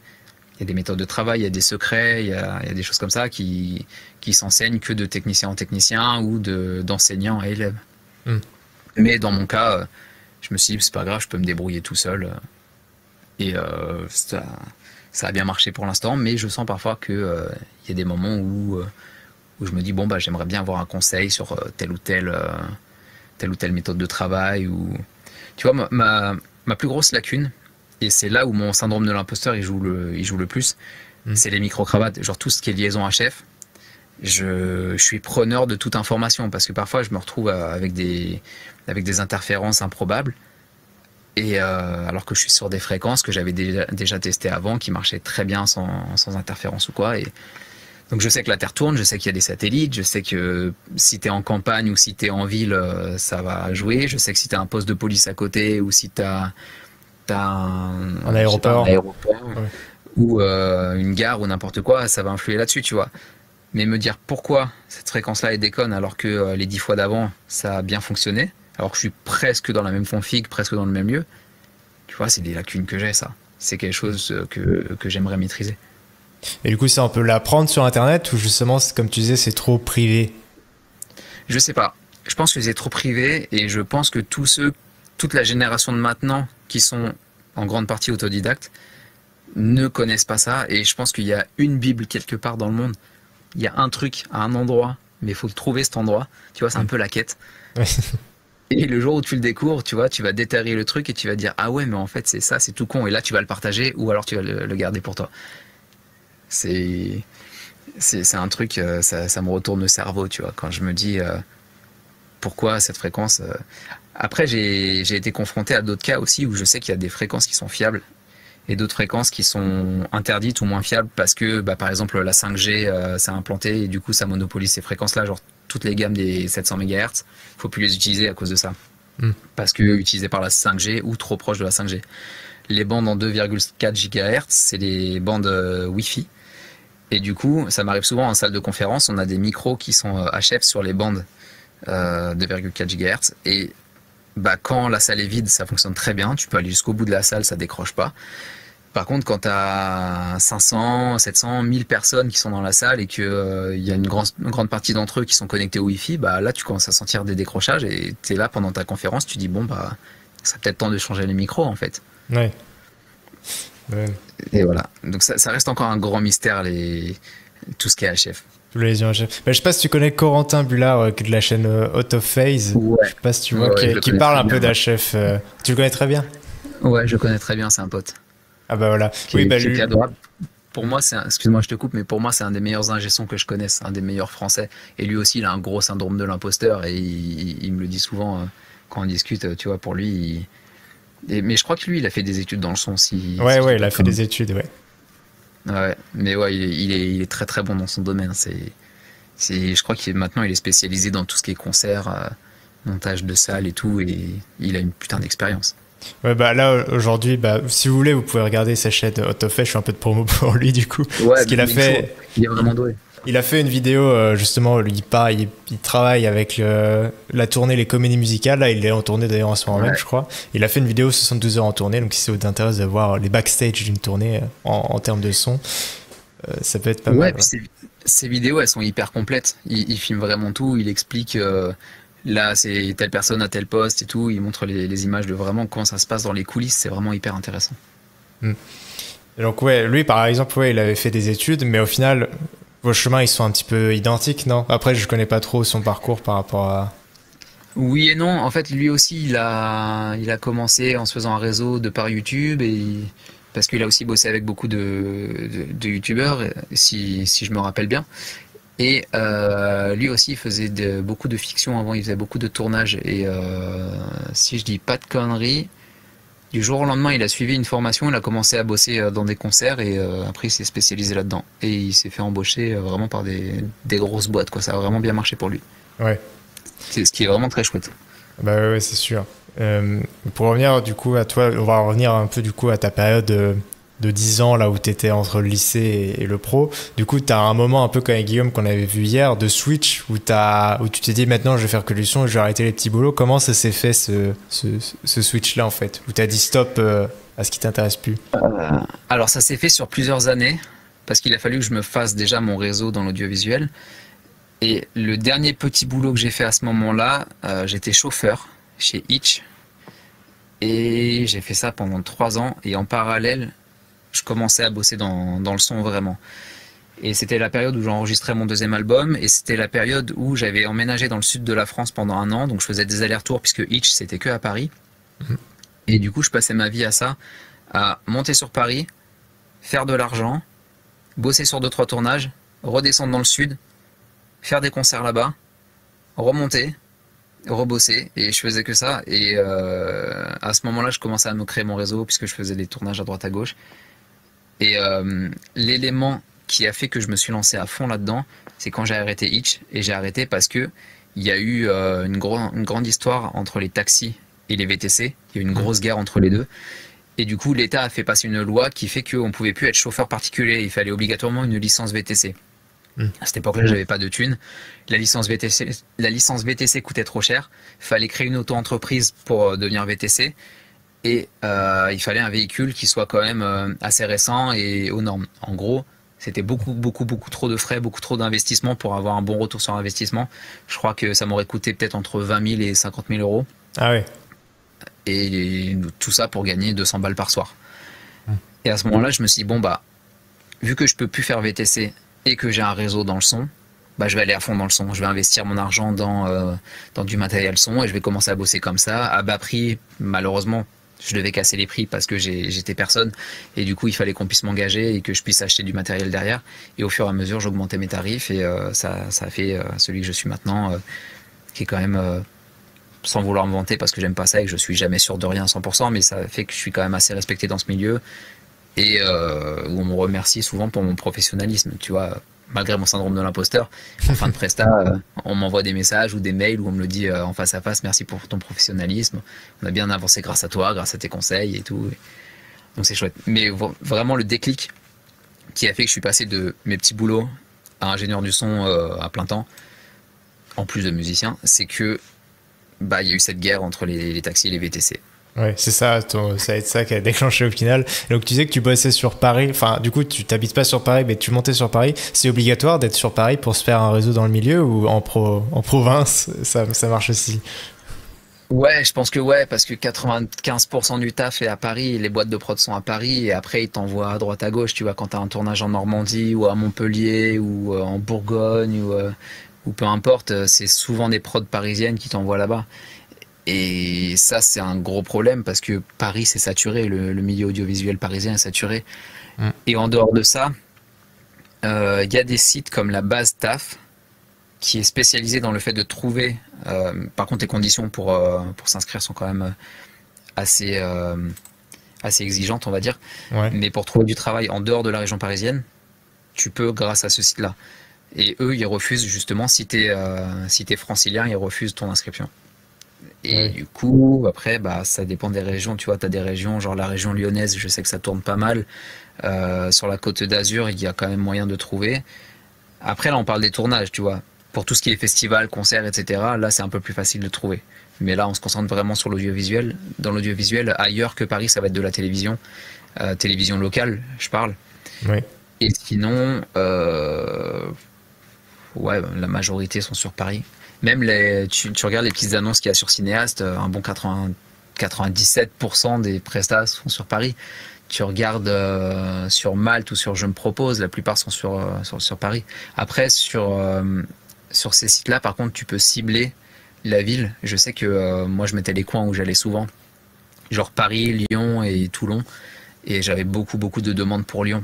Et par contre, ce qui rebutait les gens, bah, c'est pas gratuit, tu vois, le trajet, l'essence c'est pas gratuit, l'hôtel c'est pas gratuit, et du coup ça fait que j'ai pas fait beaucoup de prestats sur Lyon, j'en ai quand même fait, on va dire, une petite dizaine, une petite quinzaine, mais tout se passe sur Paris parce que vu que les gens sont là, c'est plus facile de se loger, c'est plus facile de... Tu vois, tu dis ton technicien il a que 10-20 km à parcourir, t'as pas besoin de le défrayer, alors s'il a 500 bornes à faire, bah, ouais. Ça a un coût. Oui, c'est pas la même.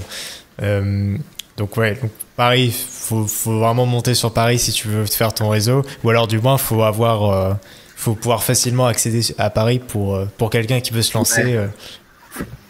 Ouais, c'est ça, facilement accéder à Paris ou aux autres régions si tu as de quoi te loger là-bas et que tu as de quoi te déplacer à faible coût et que t'as pas de matos à transporter. Parce que ça, c'est aussi un autre truc. Faut prendre en compte le matériel. Tu vois, en tant que chef opérateur son, je fournis tout mon matos. Je viens avec 2 sacs de matériel, plus mes affaires si je dois être logé sur place. Tu vois, genre mes fringues, ma trousse de toilette, mon ordi portable, ce genre de conneries. Et au final, tu te retrouves avec 3 sacs et tu peux pas te balader en train avec 3 gros sacs, surtout quand tu te balades avec du matériel qui a 10 000, 20 000 euros de valeur, tu vois. Tu peux pas prendre le risque de te dire bon bah je mets ça dans un avion ou je mets ça dans un train et au pire je perds tout ce que j'ai. Ouais, c'est compliqué. Ouais. Donc t'as eu, pour revenir, donc après cette crise des taxis, on va dire, où tu t'es lancé à plein de temps. La guerre. Tu t'es lancé à plein de temps dans l'audiovisuel. Du coup là t'as choisi de créer une auto-entreprise. Pourquoi l'auto-entreprise? Pourquoi pas l'intermittence? Ou est-ce que tu avais eu des propositions pour entrer en CDI dans des boîtes de prestataires, des choses comme ça? C'est quoi le choix de l'auto-entreprise? Alors en fait, j'ai fait mon auto-entreprise au début. J'ai commencé au black. comme j'ai vite fait expliquer tout à l'heure, j'ai commencé au black, le temps de me faire mon réseau et de pouvoir investir dans du matériel. Et en fait, l'auto-entreprise, c'est venu pour deux raisons. La première, c'est que je trouvais pas de clients qui pouvaient me déclarer des heures. Et du coup, je crois que jusqu'à maintenant, le max d'heures que j'ai fait sur une année, c'était 100, une centaine. Et il en faut 507. Oui. Donc, je suis loin d'avoir mes heures. Et l'auto-entreprise, c'est venu parce que il y avait un projet pour lequel je devais travailler. Un projet top secret dont je tairais le nom, mais c'était un truc qui était censé passer sur Netflix. Et ça a duré 1 ou 2 ans comme ça, et en mode la prod nous envoyait souvent les bibles à jour, les scénars, les fiches techniques, tous les trucs, tous les besoins. Et en fait, pour ça, il fallait pouvoir facturer. Et du coup, je pouvais pas facturer. Donc je me suis dit, bon, maintenant que j'ai assez de clients, je peux lancer mon auto-entreprise. Et comme ça, je pourrais les facturer, et comme ça, je pourrais bosser sur le projet. Et voilà. Et en fait, il s'est avéré que ce projet ne s'est pas fait, mais que moi, à côté, j'ai eu un tas d'autres contrats à droite à gauche qui ont fait que mon auto-entreprise n'a pas servi à rien. Et tout ça pour dire que se lancer en auto-entreprise, il faut vraiment le faire au moment où tu as vraiment ton réseau qui est créé. Parce qu'au début, tu vas pas pouvoir profiter des comment appeler ça? Tu vois, quand tu crées une auto-entreprise, tu as l'ACRE. Les avantages. Voilà, les avantages fiscaux qui font que tu payes moins de charges. Et en fait, si tu fais que 1 ou 2 tournages dans ta première année, là où tu n'as que 5% de charges, c'est con, t'en profites pas. Alors qu'après, quand tu auras ton réseau, tu seras à 23, 80 et quelques pourcents. Et tu vas dire, c'est con parce que la première année, j'aurais pu faire un max de chiffre d'affaires, un max de bénéfices, j'aurais pu mettre tout ça de côté. Et en fait, non, c'est juste gâcher du temps si tu crées ton entreprise et que tu n'as pas de réseau. Ouais. Et je crois que j'ai plus de batterie. Ouais, je vais changer tout. Non, c'est pas la batterie. C'était toujours en veille. Je crois que c'est toutes les 20 minutes, un truc comme ça, non? Ouais, j'ai l'impression, là, ça fait 20 minutes à peu près. Ouais, c'est-à-dire que dans à peu près 15 minutes, je dois changer la batterie. Parce que je crois que ma batterie, elle fait presque 1 heure, quoi. Entre 45 minutes et 1h30, ça dépend. Ok. Donc, t'as fait ce choix de créer ton auto-entreprise, etc. Ça a été difficile de créer une auto-entreprise, les démarches et tout, ça a été ou c'est galère? Ouais, c'est une galère. C'est une galère parce que, en fait, moi, je suis pas très administratif. J'y connais rien du tout. Et du coup, on m'avait dit c'est un statut qui est très simple. Et en fait, non, ça l'est pas. Et t'as 1 milliard de... Bon, tu t'inscris en ligne, c'est l'avantage, mais t'as 1 milliard de papiers que tu vas recevoir, tu dois renvoyer des trucs à droite à gauche. En plus, au moment où je l'ai fait, c'était un petit peu la transition entre tout ce qui était physique et numérique. Du coup, je recevais des papiers, et puis après, je recevais des mails. Et pour renvoyer les trucs, ça se faisait sur leur interface, mais parfois, ça se faisait par courrier. Je crois que maintenant, tout se fait entièrement en ligne, mais je suis pas sûr à 100%. Il y avait ça, et quand je me suis inscrit, je m'étais fait accompagner par un centre spécialisé dans les créations d'auto-entreprises.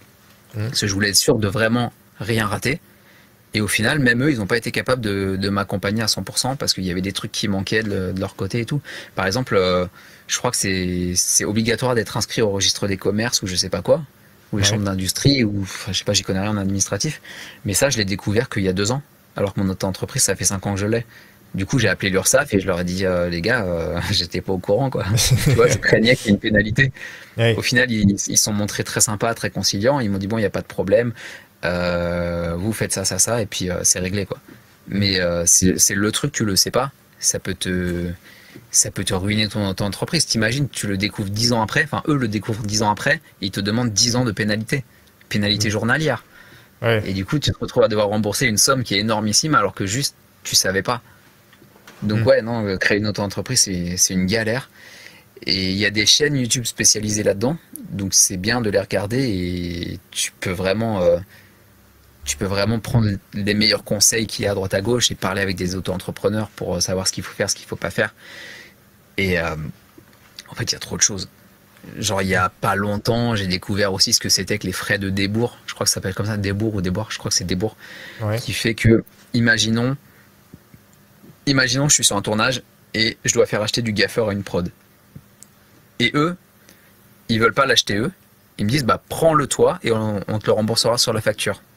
Imagine ton gaffeur, c'est genre 15,03 €. Tu le mets sur ta facture, tu payes tes charges sur les 15,03 €. Et en fait, les frais de débours, c'est ça, c'est dire ça, je veux pas qu'il y ait de charges dessus parce que c'est pas moi qui l'ai payé, c'est pas de l'argent que j'ai reçu pour ça. Enfin, c'est pas de l'argent que j'ai reçu en chiffre d'affaires, c'est de l'argent que la prod devait mettre mais qu'elle n'a pas voulu mettre. Et du coup, c'est à moi de le payer et il me rembourse. Donc, il n'y a pas de raison que je paye des charges sur ça.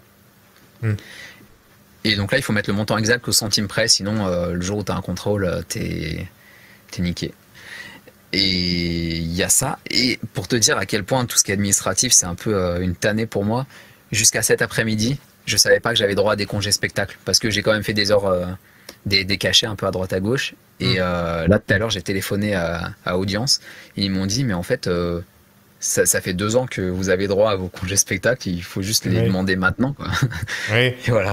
Donc là, j'ai une petite somme qui doit arriver dans les 2 prochaines semaines que je savais pas que j'y avais droit. Et ça c'est le côté intermittence c'est le côté cool de l'intermittence qu'on n'a pas en auto-entreprise. Tu vois, c'est que même si j'ai pas fait mes heures d'intermittence, j'ai quand même eu des cachets, donc j'ai droit à ces congés. Alors qu'en auto-entreprise, il n'y a pas ce système de t'as des indemnités. Genre si demain je peux pas aller travailler, j'ai pas de thunes qui rentrent. Oui. Et ça c'est un problème. Oui. Mais justement, pour revenir sur ce truc-là, est-ce que c'est pas compliqué justement d'être toujours un peu sur de marcher encore une fois sur des œufs, c'est-à-dire que si t'as pas de clients, t'as pas de revenus. Est-ce que tu arrives quand même à te trouver les clients, à avoir un revenu mensuel toujours bien, quoi? Ouais, alors j'ai la chance d'avoir un très bon réseau qui fait que depuis 3 ans, j'ai même plus besoin de démarcher. Genre le boulot vient à moi, même quand j'ai pas envie de bosser, le boulot vient à moi. Pour te dire, là cet été, je suis parti une dizaine de jours en vacances et là pareil, il y a quelques jours, j'avais un tournage à Nice et du coup j'ai profité pour me prendre quelques jours avant et quelques jours après. Et sur ces périodes-là, tu sais, moi on m'appelle souvent du jour au lendemain pour aller travailler. Ouais. Et du coup sur ces périodes-là, je suis passé à côté de l'occasion de bosser presque tous les jours, tu vois. Donc c'est pas rien, je suis passé à côté de 2000 balles juste parce que j'ai accepté de me faire des vacances. Et en gros, on a des périodes creuses et des périodes où ça bourrine. Là, en ce moment, on est dans la période où ça bourrine à fond. Il y a beaucoup de travail. Selon le secteur où t'es, tu vois. Quand t'es dans la conférence, t'as des périodes de creux, genre tout ce qui est janvier, février, mars. Il y a quasiment rien. Quand t'es dans l'audiovisuel, les périodes où ça marche le mieux, c'est les vacances scolaires parce que les gens font leurs projets à ce moment-là. Donc, c'est un peu des périodes stratégiques à connaître pour savoir quand tu peux te permettre de pas aller travailler. Mais par contre, les périodes où ça bourrine, tu as intérêt à être disponible régulièrement si tu veux faire un max d'argent et assurer avoir de l'argent de côté pour les jours où tu travailles pas, quoi. Ouais. Oui, parce que comme on disait, par rapport au statut intermittent, là, si tu travailles pas, tu n'auras aucune compensation financière de la part de l'État, quoi. T'as rien. Par contre, t'as quand même parfois des aides de l'État, entre guillemets, selon ce que tu gagnes, selon tes revenus, parce que tu peux avoir le RSA, mais c'est un RSA complémentaire. Je crois que c'est si tu dépasses pas les 1000 ou 1100 euros par mois, tu as le droit au RSA, tu as le droit à la prime d'activité, et je crois que c'est tout. T'as pas beaucoup d'aides, mais t'as quand même ça, tu vois, ça t'assure pas grand chose, hein, c'est entre 200 et 400 euros par mois, c'est 3 fois rien. Selon ta situation, bien évidemment, selon ton âge, selon ce que tu gagnes. Et enfin, il y a un tas de paramètres qui font mais tu peux quand même avoir des petits trucs, mais c'est pas des indemnités journalières comme si tu étais malade ou que tu pouvais pas aller bosser parce qu'il n'y a pas de travail, que tu es en période creuse, tu vois, c'est vraiment pas ça complète pas ton salaire comme ça devrait être. Ouais. Et donc aujourd'hui, toi, tu souhaites poursuivre en tant qu'auto-entrepreneur ou tu souhaites justement essayer d'évoluer dans un statut intermittent? Non, moi je rêve d'avoir l'intermittence depuis toujours, mais pour moi en tout cas, c'est tellement compliqué d'avoir parce que en fait les boîtes de prod avec qui je bosse le plus, eux ils préfèrent bosser sur facture ou alors ils n'ont pas le statut pour te faire des cachets d'intermittence parce qu'il faut que la société ait un statut spécial. Et du coup, les clients avec qui je travaille le plus ne peuvent pas me faire ça. Donc, pour moi, pour l'instant, j'arrive pas à avoir l'intermittence et l'auto-entreprise, c'est vraiment quelque chose que je veux quitter parce que c'est vraiment un statut qui est naze comme pas possible. C'est bien au début parce que quand tu as besoin de facturer, c'est pratique, tu vois, ça se fait vite. En moins de 2 jours, tu as ton numéro de sirène. Et tu peux faire des factures et c'est légal et tout. Mais par contre, à partir du moment où tu cherches à avoir une société qui est un peu plus solide, l'auto-entreprise, c'est naze. Mais après, tout est une question de chiffre d'affaires. Parce que dès lors que tu vas dépasser un certain montant que tu dépasseras peut-être jamais de ta vie, bah, tu auras droit à la TVA ou ce genre de choses. Donc tu pourras récupérer de l'argent entre guillemets sur les trucs que tu achètes, comme si tu achètes du gaffeur ou, euh, ou je sais pas, du spack tape ou des piles ou n'importe quoi. Tu vois, tu peux récupérer la TVA dessus. Donc ça fait que au niveau des impôts, tu payes moins de charges, si j'ai bien compris ce qu'on m'avait expliqué.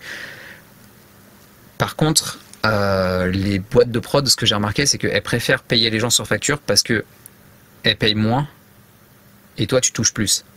Je vais te donner un exemple con. Encore une fois, j'ai pas les vrais chiffres en tête. Je connais pas les vraies charges, mais imagine, tu prends un cachet à 300 € par jour.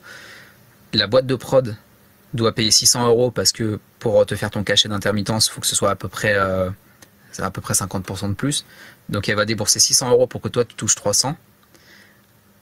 Alors que sur facture, bah, tu pourras lui demander 400, lui il va te payer 400.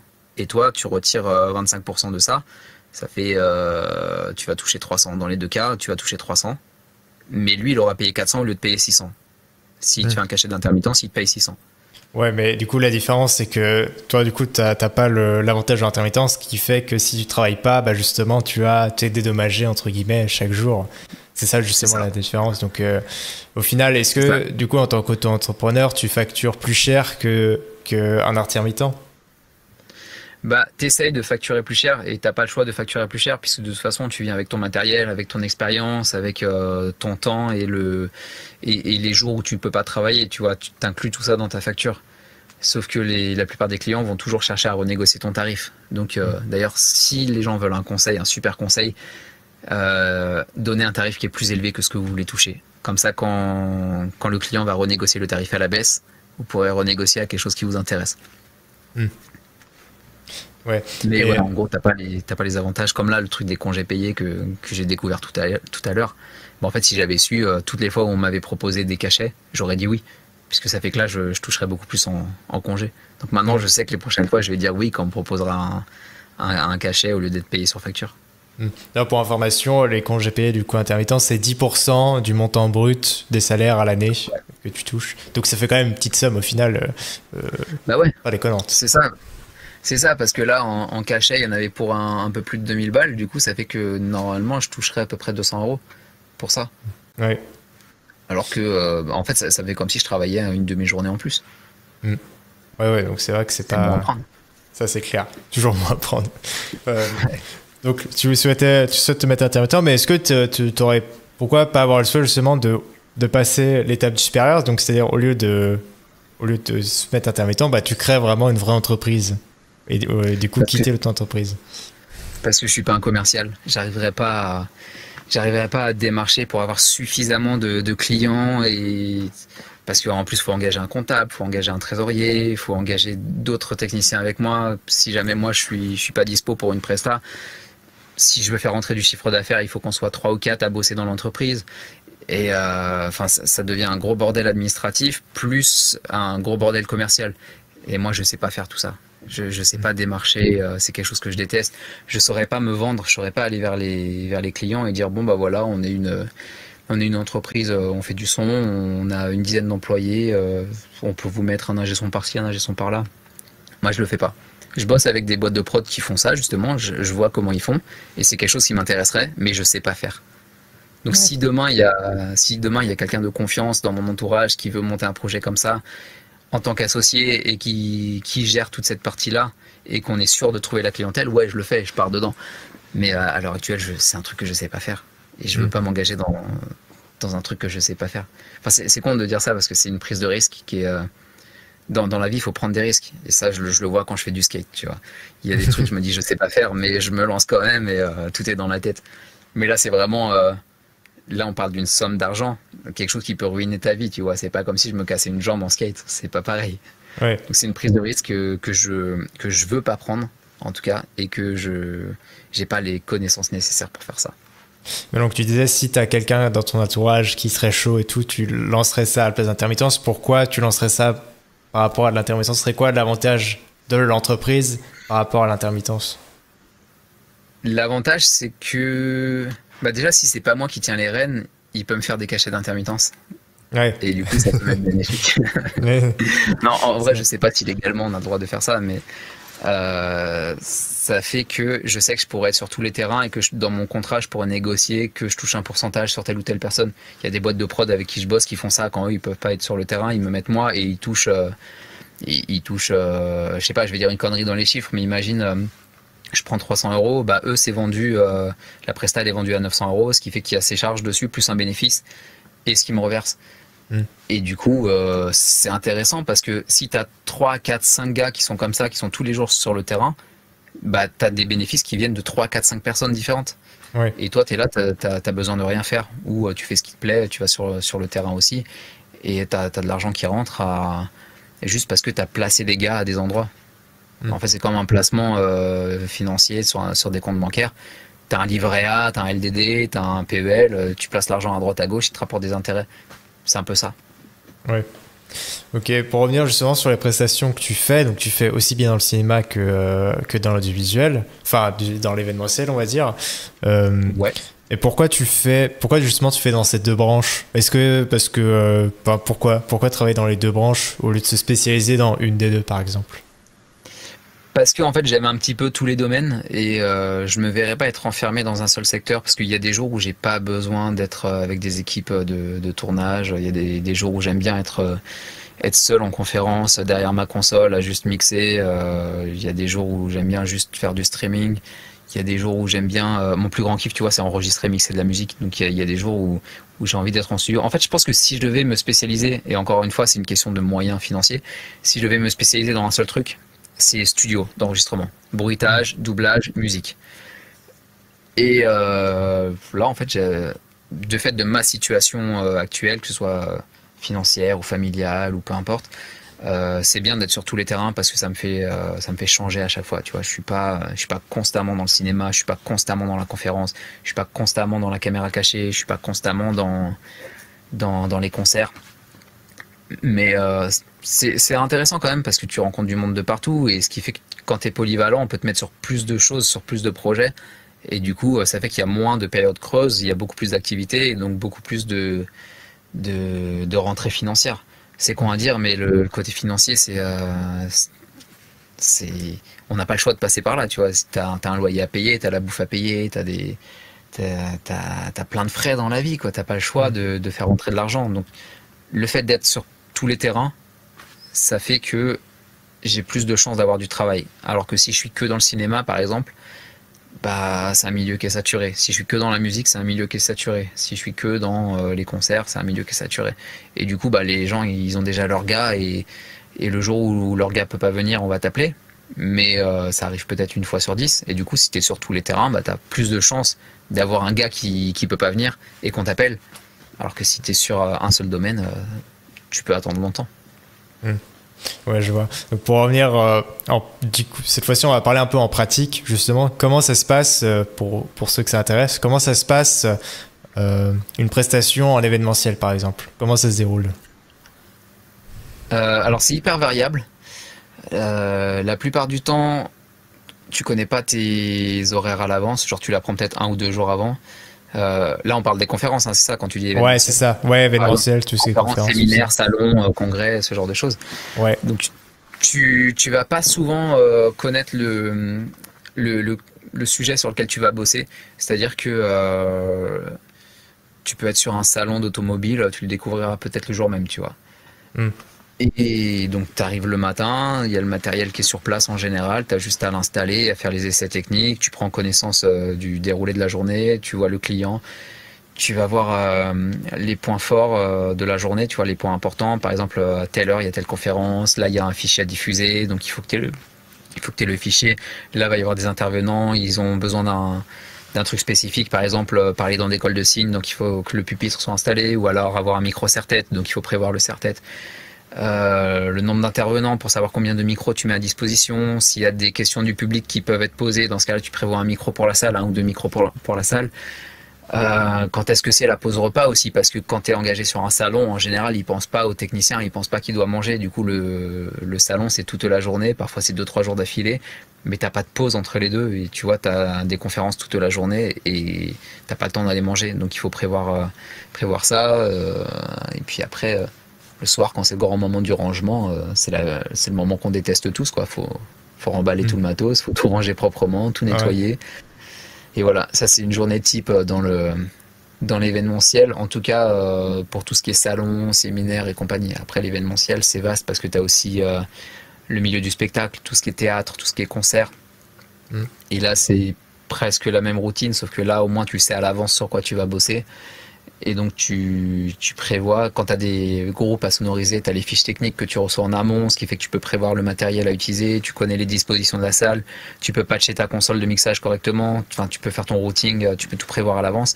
Et quand tu arrives, tu as juste à brancher les câbles et faire tes balances. Et après, imaginons le concert se fait, c'est bien d'avoir un assistant aussi pour prévoir les problèmes techniques. Tu vois, s'il faut aller replacer un micro, un pied de micro, s'il faut aller changer un câble ou n'importe quoi, tu vois. Et après, qu'est-ce qu'on pourrait avoir d'autre dans l'événementiel parce que c'est très vaste, hein, l'événementiel. En vrai, tu peux tomber sur plein de choses. Donc en vrai, il n'y a pas de journée type, tu vois, mais c'est des exemples qui reviennent assez souvent. On va dire que c'est une manière de travailler qui est souvent comme ça. Ça ne veut pas dire que c'est tout le temps ça. Et puis aussi, en général, ça va être des horaires très bureau. Tu vois, quand c'est des conférences, des salons, ça va être généralement sans compter les horaires où il faut arriver pour s'installer et tout, ça va être généralement peut-être du 8h, 18h, du 9h, 19h. Donc tu viens 1 ou 2 heures avant pour installer, tu prévois 1 ou 2 heures après pour casser le set. Et quand c'est des concerts, tu sais que tu vas surtout bosser la nuit, donc tu vas arriver sur place vers 14-15 heures pour commencer à installer le matos, faire les balances, ça joue à 19-20 heures, et après tu sais que t'es pas chez toi avant 2-3 heures du mat. Ouais. C'est des trucs comme ça, quoi. Donc c'est difficile le rythme, justement, quand tu parles de rentrer à 3 heures du mat, c'est un rythme du coup un peu différent, c'est compliqué à se mettre dedans? Ça dépend pour qui. Moi non, je suis insomniaque depuis que je suis minot, du coup je peux enchaîner facilement de nuits blanches comme ça et travailler à être en pleine forme, ou alors dormir qu'1 heure, c'est pas un problème pour moi, mais je sais qu'il y en a, ils ont besoin de leurs 8 heures de sommeil. J'ai des potes techniciens ou musiciens qui eux ont besoin d'une vraie nuit de sommeil, sinon ils arrivent à rien dans la journée. Et c'est en fait, quand tu t'engages dans l'audiovisuel ou dans l'événementiel, il faut être préparé à ce rythme, sinon tu vas aller bosser dans les bureaux et tu fais du 9h 17h tous les jours, quoi. Mais c'est vraiment le truc qui fait tout son charme à ce métier, c'est que tu sais jamais quand tu vas finir. Un tournage, tu sais quand il commence, tu sais pas quand il termine. Et c'est ça qui est cool, c'est que tu peux te dire, ce soir je rentre à 2h du mat, comme je rentre à 19h, tu vois, c'est n'importe quoi. Ça dépend de comment ça avance, ça dépend de plein de choses, ça dépend des problèmes techniques, ça dépend vraiment d'un tas de paramètres. Juste le truc chiant, c'est quand tu as un autre client le lendemain et que t'arrives, t'es pas... Comment dire, les batteries sont pas rechargées, tu vois. Ton matériel, t'as des batteries dedans, t'as des piles, t'as des batteries pour les caméras, pour les enregistreurs, t'as plein de trucs comme ça que tu dois recharger, t'as des casques aussi à recharger, t'as les liaisons HF, hein, t'as plein de trucs à recharger. Et ça, la plupart des clients n'en tiennent pas compte. Ils se disent, c'est pas grave, on va finir à 3 heures du mat. Sauf que toi, demain, tu te lèves à 6 heures, donc t'as que 3 heures pour rentrer chez toi, charger, repartir. Ce qui fait que ça va charger 1h30. Tu peux pas charger en 1h30, c'est pas possible. Il faut entre 4 à 8 heures pour charger le matos selon ce que tu as comme matériel à charger. Donc ça, c'est quelque chose à prendre en compte, mais c'est à toi aussi de l'imposer, tu vois. Si tu sais que tu as un tournage ou une presta ou quoi, où tu as besoin de ce matériel, tu sais que la veille, tu vas essayer de faire en sorte de pas prendre quelque chose qui finit trop tard, tu vois. C'est à toi de t'organiser là-dessus. Et à côté de ça aussi, tu as aussi le fait que pour la plupart des clients, quand ce sont des étudiants par exemple, eux, leur court-métrage, c'est leur gros projet de l'année, ils vont mettre toute leur vie dedans. Ils vont te faire 2 jours qui sont hyper condensés, où tu vas avoir 1 milliard de plans à faire, où tu vas dormir 1 heure par jour. Et ils vont être contents de leur expérience, tu vois. Ils vont te dire, ouais, c'est trop cool, on a fait un projet comme ça en 2 jours, on n'a pas dormi et tout. Ouais, sauf que toi, le technicien, c'est ton métier, tu fais ça tous les jours. Des projets comme ça, j'en vois tous les jours. Et du coup, moi, c'est tous les jours que je dors pas. Donc ouais, c'est un rythme qui est quand même très instable, mais il faut s'y préparer, en fait, quand tu rentres dans ce milieu-là. Ouais. Il faut se dire que ça va être la galère. Tu sais pas quand tu vas dormir. Ok, tu nous as présenté une journée du coup en tant que prestataire, enfin du coup en tant avec l'événement. Du coup, c'est quoi une journée quand tu bosses dans le cinéma? Quand je bosse dans le cinéma, je vais recevoir un mail ou un coup de téléphone, on va m'expliquer le projet, je vais dire oui ou je vais dire non. Si je dis oui, je dois assumer jusqu'au bout. Je vais recevoir tout un tas de documents dont j'ai besoin, genre le scénario que je ne lis pas parce que je déteste lire, mais je regarde au moins combien il y a de personnages parlant à l'image pour prévoir le nombre de HF à prendre. Je regarde à peu près les répliques, la longueur des répliques pour pouvoir anticiper quand je vais devoir bouger ma perche. Imaginons, ça c'est si je suis moi à percher, tu vois, mais si j'ai un assistant, il se débrouille. C'est pas Ouais. mais si c'est moi qui perche, tu vois, je dois savoir quand la ligne se finit pour passer à l'autre comédien, sur qui je vais aller. Je vais avoir besoin de documents, genre le découpage technique, pour vraiment savoir, genre tel cadre, ce sera comme ça, c'est un plan large, ah bah merde, c'est con, je peux pas percher. Ou alors, si je sais que c'est un plan fixe, que ça bouge pas, et qu'il y a un bon monteur derrière, je peux faire une clean plate, c'est-à-dire venir avec ma perche comme ça dans le champ, Mhm. et après on fait un plan à vide, et au montage, il efface toute cette partie-là, tu vois, et on verra plus la perche. Ouais. Donc il y a ça à prévoir. Si c'est un plan serré, bah c'est cool. Je sais que si on est cadré comme ça, je peux rapprocher ma perche jusque là. Donc ça c'est des trucs que je peux anticiper. S'il y a de l'extérieur, je sais qu'il faut que je prenne du matos pour l'extérieur. Genre le blimp, tu vois, l'espèce de gros truc anti-vent qui se met sur le micro. Mhm. Toute cette partie-là, c'est donc la pré-prod. Donc il y a encore plein d'autres documents à avoir. La feuille de route aussi, tu vois, tout ce qui est savoir le lieu où je vais. Je regarde sur Google Maps pour voir si je peux me garer ou pas. Par exemple, je te dis un truc, les projets en plein milieu de Paris, genre dans Châtelet ou quoi, je les prends pas parce que impossible de se garer là-bas, il n'y a plus de place de parking. Ouais. Donc c'est des projets que je refuse. Donc déjà savoir où je vais me garer, comment je peux me garer, si c'est un parking payant ou si c'est gratuit ou pas, savoir ce qu'on va manger. Donc il faut fournir des documents à la régie pour dire tout ce qui est Les allergies, alimentaire, tout ça. les allergies et tout. Moi, je suis l'enfer des régisseurs. J'ai pas d'allergie, mais il y a beaucoup de trucs que je mange pas. Je suis hyper compliqué en bouffe et du coup, ça c'est le point qui est trop souvent négligé. Souvent, je me retrouve sur des tournages où ils se sont pas renseignés là-dessus. Ils m'ont pas envoyé la feuille pour préciser tout ça et du coup, je me retrouve à pas manger. Donc, je leur dis bon bah, je vais me chercher un kebab quoi. Ouais. Et donc ça, c'est toute la pré-prod. Donc ça se passe en général, ça peut être 2 jours avant le tournage, comme ça peut être 2 mois avant. Après, sur le tournage, bah, les horaires, c'est variable. Comme je t'ai dit, il y a des tournages, ça peut commencer à 14h, il y en a, ça peut commencer à 3h du mat, d'autres, ça peut commencer à 9h. Donc, on va arriver à l'heure qui est demandée. En général, le son, on met beaucoup moins de temps que les autres à s'installer. Par contre, nous, on peut s'installer que quand le cadre est posé, la lumière est posée, les comédiens sont en tenue et maquillés. Mm. C'est-à-dire qu'on n'a pas besoin d'être là à 8h. Pour un prêt à tourner à 11h, on peut arriver à 10h sans problème. Après, il y a toute la partie répétition. On a besoin d'avoir une mécanique avant de tourner les scènes parce que ta première séquence, ton premier plan, il va être foiré à chaque fois. Tu sais pas ce qui se passe dans l'action, tu sais pas comment vont réagir les comédiens, tu sais pas s'ils vont crier ou pas, donc tu sais pas comment régler la sensibilité de ton micro pour pas que ça sature. Tu vois, tous ces réglages-là, tu peux les faire qu'en ayant vu la scène. Donc tu as besoin qu'il y ait des répétitions. Mm. Donc il y a les mécaniques et il y a les mécaniques techniques. La mécanique technique, c'est quand on répète en condition. C'est comme si on tournait la scène, sauf qu'on la tourne pas, mais on répète vraiment en plaçant la perche, en plaçant les caméras, la lumière et tout, et on joue la scène sans la tourner. Après, bah, tout se joue correctement toute la journée, on mange, on rigole, on fait des blagues, tout ça, et puis après, en fin de journée, il faut ranger le matériel. Là vient le moment du dérush, donc filer les rushs à la personne. Moi, j'ai une condition que j'impose, c'est que je donne pas les rushs tant que je suis pas payé, parce que ça m'est déjà arrivé de galérer à recevoir des paiements. Il y a eu un client qui a mis 4 mois à me payer, par exemple. Bon, lui, il était décédé entre-temps, mais voilà, j'ai galéré à récupérer mon argent. J'ai un client qui m'a pas payé depuis 2 ou 3 ans. Et lui, il a retourné tout son projet parce que le cadreur avait perdu les rushs d'image. Oui. Et du coup, il m'a pas payé et en plus, il a tout retourné. Ce qui fait que il a plus d'intérêt à avoir les rushs sons que j'avais captés moi, donc il me payera jamais. Et donc, j'impose vraiment cette condition de je donne pas les rushs si je suis pas payé. Et quand c'est le cas, on déroge sur place. Quand c'est pas le cas, je rentre chez moi, je fais le tri dans les rushs tranquille sur mon ordi et je mets ça sur mon serveur. Et après, quand je reçois le paiement, je lui envoie le lien.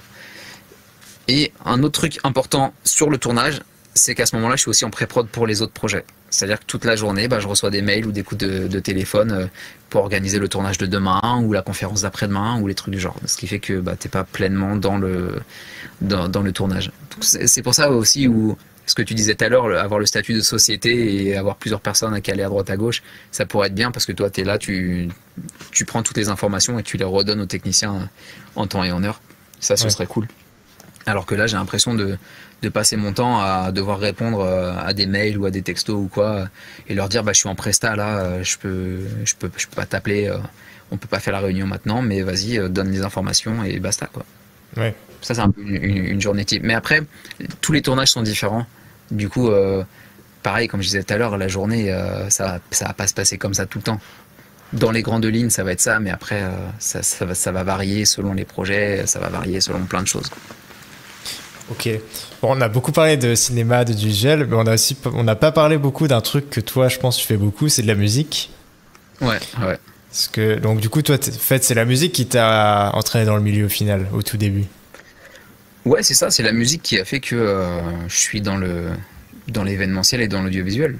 Que ce soit parce qu'il fallait faire mes clips ou parce qu'il fallait faire des concerts. Tu vois, les deux sont liés. Ouais. Et est-ce que tu as beaucoup de... Est-ce que la plupart des techniciens avec qui tu bosses, justement, ils ont aussi ce truc avec la musique? Enfin, est-ce que vous êtes tous un peu... Non, c'est quelque chose de... Non, c'est rare en fait. Enfin, c'est pas rare parce que tout le monde a un petit peu une guitare chez soi ou un piano, tu vois. Donc tout le monde fait un petit peu de musique. Mais faire de la musique en professionnel ou de rêver d'en vivre, non, c'est pas le cas de tous les techniciens. Et en général, quand tu te retrouves à faire de la production musicale, c'est que t'es un musicien raté. Tu vois, c'est que t'as pas percé dans la musique, donc du coup tu produis de la musique. Donc la plupart des ingé sons en studio sont musiciens, mais la plupart des ingé sons sur les tournages ou les conférences ou quoi, ils viennent pas du tout du monde de la musique. Du moins c'est ce que j'ai remarqué en discutant avec les autres. Oui, il y en a forcément, évidemment, mais c'est pas le cas de tous. Donc en plus, à côté de travailler dans le cinéma, travailler dans l'audiovisuel, travailler dans le web, et tu gères aussi donc ta chaîne YouTube Skyar Maclea.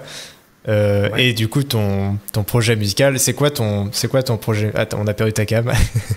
c'est encore la veille, c'est pas encore la batterie. Temps, il va revenir.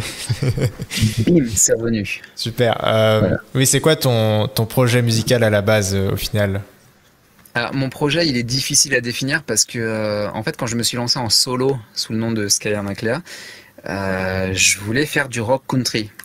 Donc, j'ai produit mes 2 premiers albums en rock country. À côté de ça, avant les albums et entre 2 albums, j'ai fait plein d'EP dans des styles différents, dont du rock country aussi, mais j'aime bien toucher à tout. Donc j'ai fait du métal, j'ai fait du rap, j'ai fait du reggae, j'ai fait du hardcore, j'ai fait un peu tout et n'importe quoi.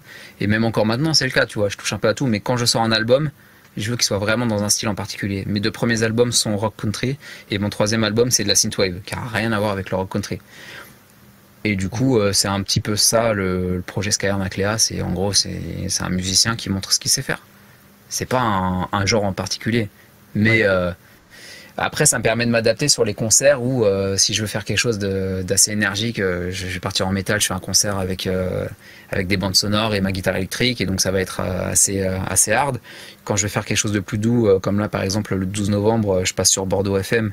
J'ai une interview plus 4 morceaux en acoustique. Du coup, là, on part plus dans la vibe rock country, tu vois. Je serai en acoustique. Je vais pas faire du métal en acoustique. Et après, quand je veux jouer, par exemple, sur des synthés ou des trucs du genre, ou faire de la composition à l'image ou des trucs du genre, je vais partir plus dans des vibes un peu électroniques ou d'où la synthwave, justement. C'est ça, en fait, c'est le fait d'être un peu variable. Comme dans mon milieu d'ingénieur du son, tu vois, c'est sur tous les terrains pour pallier à toutes les demandes. Si demain on a besoin de moi pour un concert en première partie et que c'est une artiste pop, je sais que je vais arriver avec mon projet rock country. Si demain je fais une première partie d'un groupe de métal, je vais arriver avec mon projet qui est un peu plus hard. Ça va être ça. Ok, et puis donc, comme tu disais, tu réalises beaucoup de clips. Enfin, la plupart de tes musiques sont avec ce sous-clip. Est-ce que ça prend un peu le même travail que faire un court-métrage pour ceux qui font des courts-métrages? Est-ce que c'est un peu la même chose pour pouvoir réaliser un clip? Complètement différent. Bosser un clip et bosser un film, c'est 2 manières de travail différentes. C'est 2 manières de faire qui sont pas les mêmes. C'est vraiment un court-métrage, t'as très peu de place à l'improvisation. Alors que dans le clip, tu as toute une partie qui est artistique où, oui, c'est sûr que tu vas avoir un découpage technique, tu vas avoir des plans, des idées de plans, des scénars, parce que maintenant, il y a de plus en plus de clips qui se font comme des courts-métrages, où tu vas avoir une histoire qui est racontée, visuelle surtout. Mais tu vas avoir un gros parti, une grosse place à l'improvisation. Et un jour, tu vas arriver sur un spot. Bah, là, par exemple, le clip qu'on voit, la Frankenstein, ça, c'était un manoir abandonné. Et on est arrivé là, on s'est dit, OK, il y a des télés sur place. Qu'est-ce qu'on peut faire avec ça? On va placer les télés à cet endroit-là, on va placer un siège, on va placer une table, on va mettre des éléments dessus. Et tout ça, c'était pas prévu. C'est juste on est arrivé sur place, on a vu ça et on s'est dit OK, on va faire ça. On pose ça là et on va tourner des plans et on va voir si ça match. Et donc il n'y a aucune écriture avant sur ce que tu fais. T'arrives et c'est du one shot. Ouais, en fait, ça dépend des clips. Le clip Trapped in the Dark, il était très scénarisé. Je savais exactement quel plan je voulais à quel endroit. Et les clips comme ça, comme Frankenstein ou le dernier en date, It's Midnight Again, j'avais des idées, j'avais une trame principale, une trame narrative. Tu vois, là dans Frankenstein, par exemple, je me retrouve face à moi-même et je voyage dans le temps à l'aide de quelque chose qu'on va découvrir là dans quelques secondes. Et du coup, on me redécouvre moi enfant et c'est un petit peu ça le truc du clip, c'est le voyage dans le temps en fait. Je suis face à moi-même, face à ma vie et c'est la trame principale. Et après, il faut habiller ça.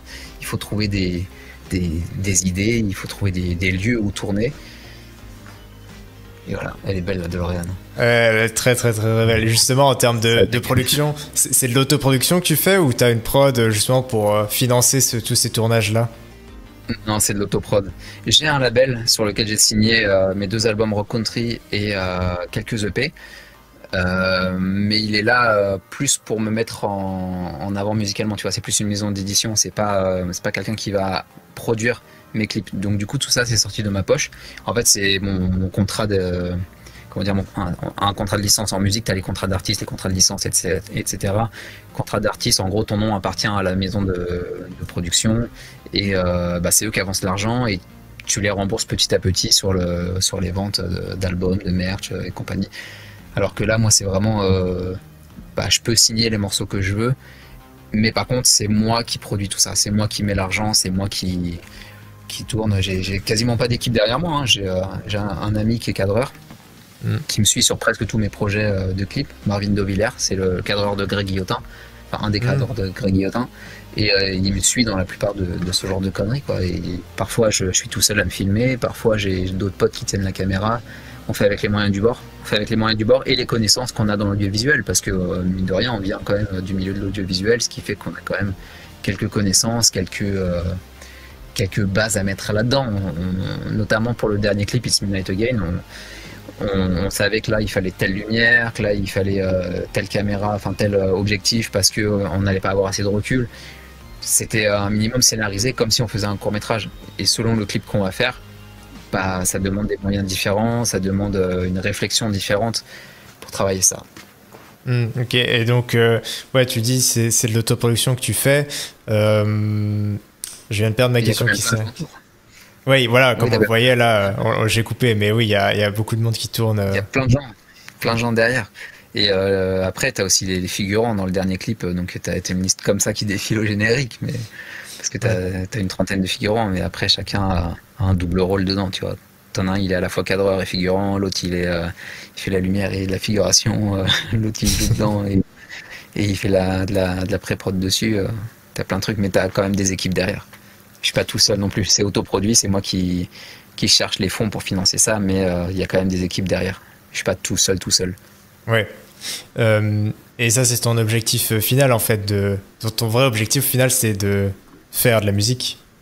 Ouais, c'est ça, c'est percer dans la musique, faire de la musique à plein temps, partir en tournée, enregistrer des albums tout le temps, tourner des clips tout le temps. C'est la vie que je rêve d'avoir là depuis 17 ans, je crois, un truc comme ça. Ouais. Je suis gamin. Donc, est-ce que avec ton métier justement de chef opérateur son sur du cinéma, sur l'événementiel, ça permet justement d'aider à travailler, à développer ce projet? Ouais, ça peut aider. Je te donne le dernier exemple en date. Après, des cas comme ça, il y en a plein, tu vois, c'est des contacts à droite à gauche. Mais dernier exemple en date, il y a quelques mois, j'ai été invité chez Stardust pour découvrir le nouveau système son immersif de chez DNB. De là la contact que j'avais m'a envoyé en tant que presse sur le festival K-Rock à Bergerac. Là-bas, je me suis fait un contact chez Bordeaux FM. Et du coup, bah là, ils m'ont appelé pour venir faire une émission avec eux, pour parler de mes projets et faire un live acoustique chez eux. Ce qui veut dire que du son, je suis arrivé à un concert acoustique sur une radio. Donc il y a plein d'autres exemples comme ça, mais en fait tu es sur un tournage, tu te fais des contacts et telle personne fait de la musique ou travaille aussi à côté dans l'événementiel ou n'importe quoi. Parce que la plupart des techniciens, ils ont deux travails, tu vois, ils sont pas tous à 100% là-dedans, ils ont tous des trucs à côté ou des contacts là-dedans. Et en discutant, bah, tu peux te retrouver à faire un truc par-ci, un truc par-là. Il y a eu un cas aussi une fois où pour une web-série, j'ai dû composer la bande originale, ce qui fait que bah, je fais mon travail de musicien grâce à l'audiovisuel, puisque c'était pour un projet de web-série. Donc c'est des occasions comme ça qu'il y a une fois de temps en temps, mais c'est bénéfique. C'est le son qui m'a apporté là-dedans, qui m'a mis un pied dans la musique, un pied dans l'audiovisuel. Ok, je vais te proposer un petit jeu là, il nous reste une vingtaine de minutes. Le petit jeu, je suis avec tout le monde, c'est un concept qui vient du Go Decrypt. On va avoir 60 secondes, enfin je vais avoir 60 secondes pour te poser un maximum de questions. Et tu dois répondre à un maximum, tout simplement. Pour l'instant, le record, c'est Ilona qui en a 13, je crois, sur les vingtaines que j'ai. Donc on va voir. Ah, putain, bien, ouais. Je vais en faire 2 ou 3. Hein. Ah ouais. On va voir. C'est sûr. Est-ce que tu es prêt? Ouais, je suis prêt depuis que je suis né. Eh ben parfait. Eh ben c'est parti. Alors, le meilleur de ton métier. Le meilleur de mon métier. Si je dois citer un nom, je dirais Chris Lord-LG. C'est un peu surcoté, mais... Ok. Le pire conseil qu'on t'a donné. Fais de l'argent. Ton micro préféré. Alors j'hésite entre évidemment un Neumann U47 ou U87 ou alors avec un micro à 30 €, genre le ProDip TT1. Ah, ok. Le meilleur conseil qu'on t'a donné. Le SM57 là-dessus. Le meilleur conseil qu'on m'ait donné, fais de l'argent. Tes logiciels pour faire du son. Mixcraft. Ce qu'il faut absolument connaître en tant que chef opérateur son. Les micros, c'est important de connaître les micros. La meilleure source d'apprentissage du métier. YouTube. Faut-il être passionné? Ouais, complètement. Le conseil que tu aurais aimé recevoir. Fais de l'argent. 3 caractéristiques d'un bon chef opérateur son. 3 caractéristiques. Avoir du bon matos, être un beau gosse et aimer la bière. Mais c'est important la bière dans le milieu. Ouais, c'est important parce que les soirées de fin de tournage, elles se terminent souvent autour d'un verre ou quand tu as une avant-première à faire, il y a aussi de l'alcool. Enfin, c'est quelque chose auquel on n'échappe pas en général. Ok, ouais, puis tu dis c'était surtout les micros. Je me rappelle plus ce que tu as dit là, les 3 caractéristiques, j'ai oublié directement. Connaître les micros. Ouais. Je sais pas, j'ai sorti n'importe quoi, mais je crois que j'ai dit connaître les micros. C'est important parce que, en fait, comme je le disais tout à l'heure, si tu as un tournage en intérieur ou en extérieur, ça va pas être la même chose. Si tu as un micro-cravate à placer sur un comédien et que son vêtement est trop léger, il faut une capsule qui soit quand même assez fine. Donc tu peux pas te permettre d'avoir... En fait, si je voulais te montrer des exemples, il faudrait que j'aille là-bas là, chercher du matériel. Ouais, vas-y si tu veux. Hein. Ouais, j'ai le temps. On a le temps. Et pour 2 secondes. Non, mais donc là il reste une vingtaine de minutes, après on sera avec Théo Fernandez du coup à 21h pour la dernière session du forum. Alors, ça par exemple c'est une capsule... Attends, je regarde s'il a mis au point SP ou pas. Ouais, on l'a pas mal. Ouais, là on l'a pu. Là, yes. Voilà, le truc de youtubeuse beauté. Ouais. Voilà, ça c'est une capsule ME2 de chez Sennheiser et tu vois elle est quand même assez épaisse, c'est une grosse boule. Et la ME4 est encore plus grosse que ça. Et après on a des autres capsules genre les Sanken COS 11 que j'ai pas sorti d'ailleurs, elle est par là-bas aussi.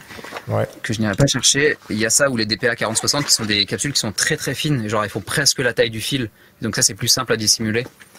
Alors que les grosses comme ça là c'est un petit peu compliqué, genre tu sais que tu vas le mettre sur des gens qui ont des vêtements amples ou sur les soutifs des filles par exemple, parce que ça fait que le t-shirt passe au-dessus et ça ressort pas. Mais par contre, quand elles sont habillées en moulant ou avec une robe ou quoi, et que tu le mets, ça fait une grosse boule là, juste là. Et du coup, tu vois que ça. C'est dur à dissimuler. Et après, quand tu enregistres de la musique, bah, si tu connais pas les micros que tu utilises, tu vas te retrouver avec des sonorités complètement improbables et pas du tout fidèles à ce que tu voulais enregistrer. Et j'ai une vidéo comme ça d'exemple sur ma chaîne YouTube où je teste plein de micros, où j'explique pourquoi c'est important d'avoir plusieurs microphones, pardon. Et où, tu vois, je parle et je change de micro quasiment toutes les 10 secondes et tu te rends compte que le son, il change à chaque fois. Et que parfois, tu as des micros, ils ont un son qui est juste horrible. Mais après, bien utilisé sur le bon instrument ou sur la bonne voix, ça se remarque pas et ça l'embellit encore plus. Donc c'est hyper important de connaître tes micros. Et donc au final, c'est important d'expérimenter dans le milieu. Justement, il faut pratiquer à mort pour s'améliorer. Faut faire des tests. Faut faire que ça, faut faire que des tests. Tu testes plein de trucs, il faut pas être fermé en disant bah non, moi je préfère tel micro, je bosse qu'avec ça. Moi, il y a un micro que je kiffe, le Aston Element. En plus, j'ai aidé à le développer et c'est un de mes micros préférés. Et pourtant, je l'utilise très peu parce que c'est un micro qui est chargé en basse et c'est compliqué d'utiliser, tu vois, à part faire de la voix off avec. Et encore, il se prête mieux sur les voix féminines que masculines. Et c'est un micro qui est compliqué à utiliser. Ou alors quand tu fais du stream, que tu dois sonoriser une batterie, tu vas le mettre sur la grosse caisse, là il va très bien ressortir. Mais tu peux pas l'utiliser pour tout et n'importe quoi. Tu peux l'utiliser pour une guitare acoustique par exemple, mais tu vas pas l'utiliser pour un ampli basse parce que tu vas faire saturer tes basses avec. Okay. Et pourtant c'est un de mes micros préférés et je l'utilise pas. Enfin j'utilise presque pas parce que il faut savoir dans quelles conditions l'utiliser. C'est ça, c'est spécifique. Il faut savoir vraiment quand l'utiliser stratégiquement. C'est pas parce que tu as tel ou tel micro qui vaut tant d'euros que tu dois l'utiliser partout. Il y a des micros ultra chers à 13 000 balles, genre le U47 ou le U87, je sais jamais lequel des deux est le plus cher. Et c'est une énorme référence dans le son, et pourtant, il a beau être magique, tu vas pas l'utiliser partout. Tu pourrais, hein, parce que il est vraiment merveilleux comme micro, mais il y a des situations où d'autres font largement l'affaire. Ok, on a beaucoup parlé de pré-production là au cinéma et de tournage, mais après, toi en post-production, est-ce que tu interviens aussi? Est-ce que tu fais du montage son ou des choses comme ça? Alors c'est des choses que je fais mais que je déteste faire, je préfère laisser ceux qui sont spécialisés là-dedans. Moi je suis surtout, mon grand kiff c'est mixer de la musique, donc mixer du film, je suis pas spécialisé là-dedans et j'ai pas les outils pour, tous mes outils sont très colorés. Tu vois là, genre à côté de moi j'ai des périphériques analogiques et ça c'est génial à utiliser. Là, comme je fais pour de la voix, où c'est génial à utiliser quand tu es dans un contexte musical, mais par contre sur un film, ça va rajouter du souffle, ça va rajouter du bruit analogique et tout, et quand tu fais du film, c'est pas ce que tu cherches à avoir. Et donc je préfère laisser ça à ceux qui sont spécialisés là-dedans. Après, j'en fais de temps en temps, par-ci par-là, sur mes propres projets ou sur des trucs pour des amis, pour les dépanner. Mais si j'en fais pas, la grosse raison pour laquelle j'en fais pas, c'est que je vis chez mes parents. J'ai mes frères, dont le plus proche est là, juste à côté. Là, il y a à 2 mètres de moi, il y a un mur. Mon mur, c'est du carton et il est là. Et mes 2 frères bossent de nuit, ils dorment la journée. Autant me dire, je peux pas faire de bruit, je peux rien faire. Ah ouais. Donc c'est un peu embêtant si je devais prendre des projets et les faire traîner pendant 2 mois parce que je peux mixer que le dimanche et encore la plupart des dimanches je travaille sur le terrain. Bah je peux pas, ce serait une perte de temps et d'argent, une perte de temps pour le client et une perte d'argent pour moi. Donc c'est pas, pas une perte d'argent, plutôt un gain, un bénéfice inexistant, on va dire. Ouais. Donc j'en prends pas. Pour l'instant, j'en prends pas. Tant que j'ai pas mon chez moi, tant que j'ai pas mon studio, j'essaye de pas faire de post-prod sur les projets sur lesquels je bosse. Par contre, je donne souvent des conseils.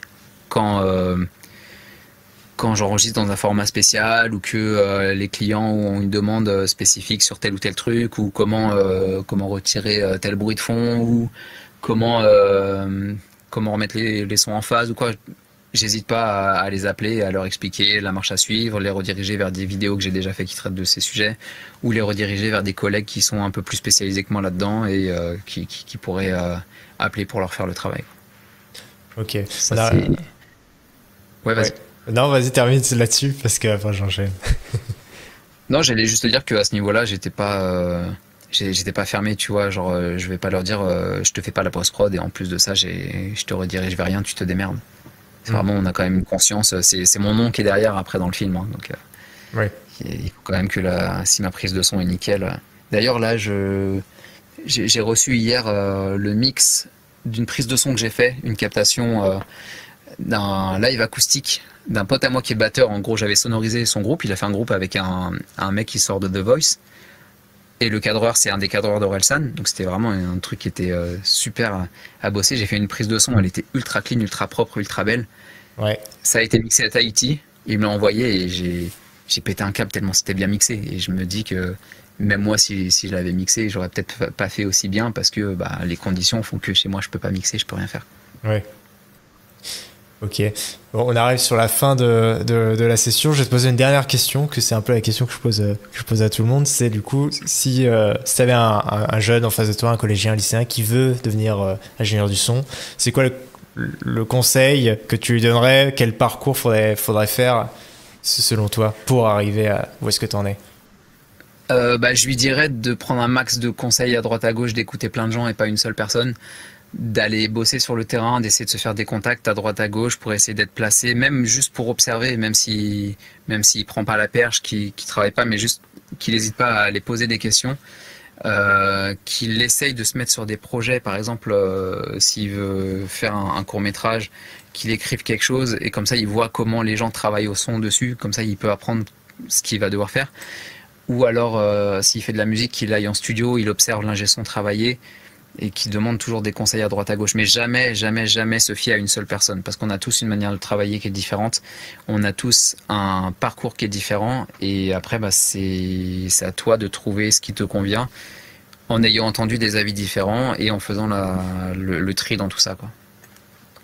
Ok, et donc comment on fait justement pour rentrer sur le terrain, pour rencontrer du monde, rencontrer les ingénieurs du son, tout ça, quels sont les moyens? Alors ça peut être le bouche à oreille, tu vois, quand tu dis à tes potes ou à ta famille que tu es intéressé par ce domaine, peut-être qu'ils connaissent quelqu'un qui connaît quelqu'un, donc ils vont te mettre en contact. Ou alors quand tu vas à un concert, tu vois qu'il y a un ingé son qui est sur place, tu vas le voir et si il a le temps, si tu l'embêtes pas, si tu vois qu'il fait rien, tu vas lui poser deux, trois questions. Ça peut être si tu vois qu'il y a un tournage qui se passe dans la rue, que ce soit un tournage amateur ou une grosse prod. En général, les grosses prods, on évite, mais quand c'est un tournage amateur, tu vas sur place, tu regardes un petit peu sans déranger, toujours sans déranger, parce que nous, vraiment, on n'aime pas quand il y a des gens, et on aime encore moins quand ils viennent nous poser des questions, mais pas dans le sens où on n'aime pas ça, c'est plus dans le sens où c'est pas ça va nous mettre en retard sur le projet, tu vois. Moi, je sais que j'ai tout le temps mon casque sur les oreilles et les gens, ils viennent me poser des questions à moi qui ai mon casque sur les oreilles pour savoir c'est quoi comme film qui est tourné. Genre, non, je suis en train de travailler, tu vois que j'ai un casque, je vais pas t'entendre. Ouais. Par contre, si tu vois que je suis en pause, n'hésite pas à venir me voir et à me dire, excuse-moi, j'ai vu que vous tourniez un truc, je suis intéressé par le son. Et là, il faut que ce soit très bref parce qu'on est dans un milieu où on joue contre la montre. On est énormément pris par le temps et du coup notre pause elle peut se finir à tout moment et parfois si on est en pause c'est pas qu'on est en pause, c'est qu'on attend que le plan finisse d'être installé, que la cam est placée, la lumière est placée et après on attaque. Donc on n'a pas non plus 10 minutes à t'accorder. Ça va être une question brève, on a peut-être 2 minutes pour parler. À ce moment-là on peut s'échanger notre contact et après on revient dessus. En conférence ça m'est arrivé il y a pas longtemps, il y a un parent qui est venu me voir qui m'a dit mon fils est intéressé par l'audiovisuel, il veut faire du son, ce serait quoi le parcours? Je lui ai dit bah écoute tiens, ça c'est mon numéro, tu lui dis qu'il m'envoie un message et je lui expliquerai. Et ouais. voilà. Donc faut oser aller justement vers les gens, vers les gens qui bossent. Faut pas avoir peur de... C'est ça, il faut oser démarcher et oser se prendre des noms parce que forcément il y aura une majorité de gens qui vont te dire j'ai pas le temps, je travaille. Et c'est pas qu'on veut pas, hein, c'est vraiment on est pris par le temps sur les tournages et tout, on n'a pas toujours le temps et après s'il y a quelqu'un qui se fait engueuler, bah c'est nous, on s'en prend plein la gueule parce qu'on a voulu aider quelqu'un. Donc c'est pas si on dit non, c'est pas qu'on est fermé, c'est que vraiment là à ce moment-là on peut pas. Et surtout bah quand les gens sont en train de travailler, c'est quand même délicat d'aller les interrompre. Ouais. Ouais, c'est clair. Ok, je pense qu'on a fait à peu près le tour. Merci en tout cas beaucoup, Skyhan, pour tout ton temps. On peut te retrouver sur ta chaîne YouTube où tu fais différents contenus. C'est quoi tes contenus principaux que tu fais?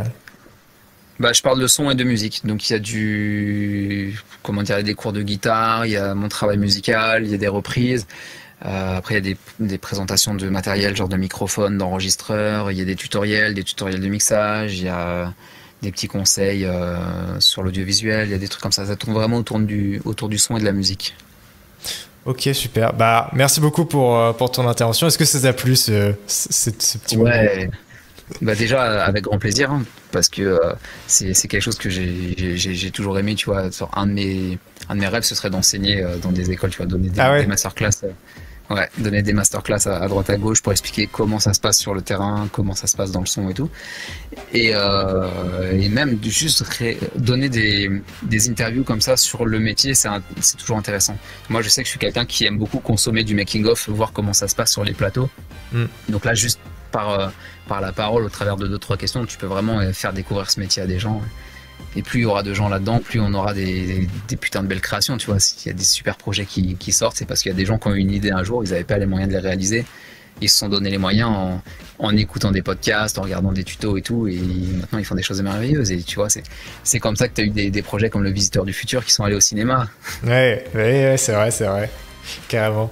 Bah, merci beaucoup Skyern en tout cas. Donc n'hésitez pas à aller sur sa chaîne YouTube pour en savoir plus justement sur ce que tu fais. D'ailleurs il y a la série, je sais plus comment tu l'appelles, je filme, je te montre une journée, je t'emmène avec moi, je sais plus quoi. Non, je crois que c'est une journée avec moi sur le terrain. Oui voilà, c'est un truc comme ça, c'est exactement ça. Où justement il vous emmène un peu sur le terrain et tu vois vraiment en pratique ce que tu fais en tout cas. Donc merci beaucoup Skyern et puis bah à bientôt peut-être. Bah ouais, carrément. Avec grand plaisir et merci à toi pour l'invite. Merci à toi, salut. Ciao. Ciao. Et donc nous, on se retrouve pour la dernière session là dans 1 heure à peu près avec Théo Fernandez. Donc Théo Fernandez qui est acteur, toujours comédien d'ailleurs, qui a joué pour Les Tuches, sur la série Les Tuches, qui va nous raconter justement tout ce qu'on n'a toujours pas vu pour l'instant sur le forum, c'est-à-dire les métiers du comédien, les métiers devant la caméra, c'est ça qu'on va pouvoir voir avec lui. C'est tout à l'heure à 21 h, donc n'hésitez pas à nous rejoindre pour la dernière du forum des Abidjan, et après on se quittera pour cette année, peut-être qu'on se reverra l'année prochaine. Donc à tout à l'heure pour ceux qui restent, salut.